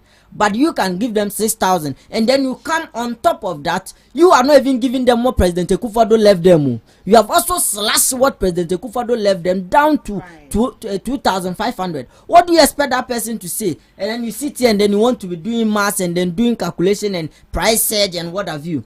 The ordinary Ghanaian is not interested in whatever you are saying. What they are interested in is that get the job done. Ensure that what is deemed the cocoa farmer, you've paid that person. Because up to now, still, 12 February, the promise you made that you pay them, you've still not paid them, and they are waiting for it. And what we are saying is that their lives are dependent on the cocoa they do. And that is what they fend on for daily living. So you cannot come and sit here in your nice blue shirt with your nice beard thinking that the NDC have empowered you and have given you some reading note to come and sit here and read for the Ghanaian people. And when you were there, you did collateral and then the price. You see, no Ghanaian is interested in that, because you were the same person who in opposition was telling the cocoa farmer that they need to give them 6,000. Why have you come and then you cannot even give them what President Akufo-Addo left them? How will you feel? There is a betrayal of trust. There is loss of confidence. They are in a position where when President Mahama goes down again to tell them anything about cocoa, they will be in a position that they will not believe him, because when he came, he has not been able to deliver on the little promises he made to them. All right. Enoch is always confused. Enoch here is always confused because I feel very bad he doesn't know more about this cocoa pricing and how it works. You were saying that as at time Honorable Kesela Atufosin said you give cocoa farmers 6,000. It was just saying, it was just spewing falsehood. No, that is not it. We knew that the prevailing price as at that time was over $9,600, and you were giving them less than 25% of that amount. What are you telling me? What are you sitting here telling? Check. My integrity is on the line. Check. What are you saying, Enoch? Maybe you don't know. You are giving you were giving cocoa farmers less than 25% of the prevailing price, which was $9,600. Today you are here telling Ghanaians, you think cocoa farmers are not wise? You think they smuggled cocoa to neighboring countries more than anything in their time in 2023. They smuggled cocoa because they realized that our neighboring countries were paying more than what they were paying them. Right. Why is it that now cocoa farmers in Ghana are not smuggling more? Because they know that Ghana is paying more. His Excellency John Dramani Mahama is paying more than what neighboring countries are paying. People of Oti region, they grow cocoa more than any region in this country. They smuggle more. Right now, what they want is you pay them the arrears. So in the coming days, what should we be expecting? You should pay them the arrears. From the government. That is the most arrears has been over 4.2 billion. When are they going to receive it in their homes? Over 4.2 billion. But they are saying they've not received Give it. me evidence. Oh, you have not seen the videos. Give me is it not MPP caucus? Oh, is it not MPP group? You see, this is what will we send you to opposition. When thinking that when someone comes out to cry, the person is MPP. Oh, we were here when it will send you to opposition quickly. When it was evidently shown.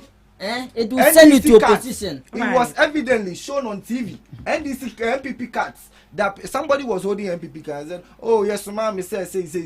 My tree is not good, I will speak. Yes, ma'am, me say. They don't even understand where, because of Miracle Abaji, he doesn't even understand. That guy is just clueless. He doesn't know what he is doing. Just organizing, just organizing people here and there. You see, building podiums to just. Let me give my brother one advice. One thing about governor, you see, one thing that sent MPP to opposition is what he's doing. What are you saying? Arrogance of power. You sit in your comfort of your chair thinking that people who come out to cry are people who MPP are going to organize them to. But you see, we saw it. So cocoa farmers cannot support MPP. What is my brother trying to say? Right. We are saying that these are not actual cocoa farmers. These are organized group of MPP people. Thank you. The actual cocoa farmers, they understand the cocoa pricing. And you cannot pay them. Oh. And you cannot pay them. The cocoa farmer knew that you were supposed to pay give them 70% from November till now. You've not paid them. The prevailing price in 2023, you couldn't pay them. I told you more than 25% of the prevailing price. I told it's forcing. Pay them. The people want their money. That is what they need. Understand cocoa more than you and a lot of people in MPP. Have you seen that they are coming to do SIM registration, or you've not seen that one? We are not talking about that. Will you go and stand in the sun and register SIM? We are not talking about that. They said it's online. It's online. Yes. Oh, we thank God. That's what they said. We are not talking about that control. Oh, easy. Right. Say, at this juncture, we are going to call it a wrap on the Ghana Talks for sure. But before we take leave of you, your last words, gentlemen. Yeah, I would want to extend my leg to my constituents, my people in my constituency, Ablik Masad, and my honorable Alfredo Kovanapoy, and also my deputy communication director, for giving me the, and also all our listeners. And I want to tell cocoa farmers that it is true that His Excellency John Dramani Mahama is doing all his best to see the growth of the cocoa sector where the MPP caused doom. So they shouldn't worry. We are empathizing with them that in due time prices will change and they would they'll see the impact of it. TikTokers are here. We say hi to them. Hello, TikTokers. Hello, TikTokers. So someone is saying that world market price of cocoa went up to 13,000 under Randy Abbey. Why didn't NDC pay farmers as at that time? Hey, someone's comment. 13,000. Why didn't you pay them as at that time? In fact, hello. Someone's comment. Please. So what I'm saying is that you don't know what you are saying. The NDC, I think Mahama launched, my last words, launched a code of conduct for his appointees. But it seems that the code of conduct, most of the appointees are going contrary to that code of conduct. I mentioned Dr. Frank Amwakohene peddling on a path that is very dangerous for him, and I believe it will not help him to go on and continue attacking the flag bearer of the New Patriotic Party. I believe it is not one that we should all has agreed to. My brother should join me so that we tell the minister that he has been given a tax. And you see, Ashanti region, if you are not careful, or more year, no, when the time is up, they will be the same people to push you into the gutter. So you should be very careful in the region he is, and he should put more work there and stop this social media and this denigrating of Dr. Baumia and the likes of the appointees. We've seen people buying 3 million furniture, 11 million contract going to government appointees, but they say we should keep quiet. We've seen that the president's brother has been given, how do you call it? In fact, they are enjoying in this country the real Japadia book. We've seen those practicing it in Ghana now. So my last words is that let me greet Dr. Baumia, let me greet my TikTokers, let me greet MPP.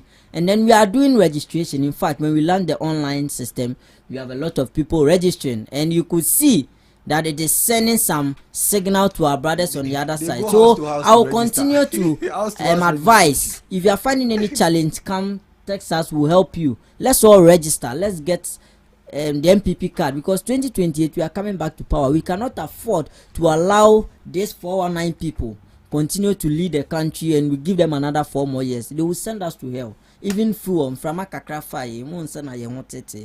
So let's come together and rescue Ghana from our brothers. Thank you so much, Enoch, and thank you to our lovely listeners for doing the talking with us. The listening with us, yes. And also thank you to Enoch, your TikTok. Yes, TikTokers. Thank you for joining us.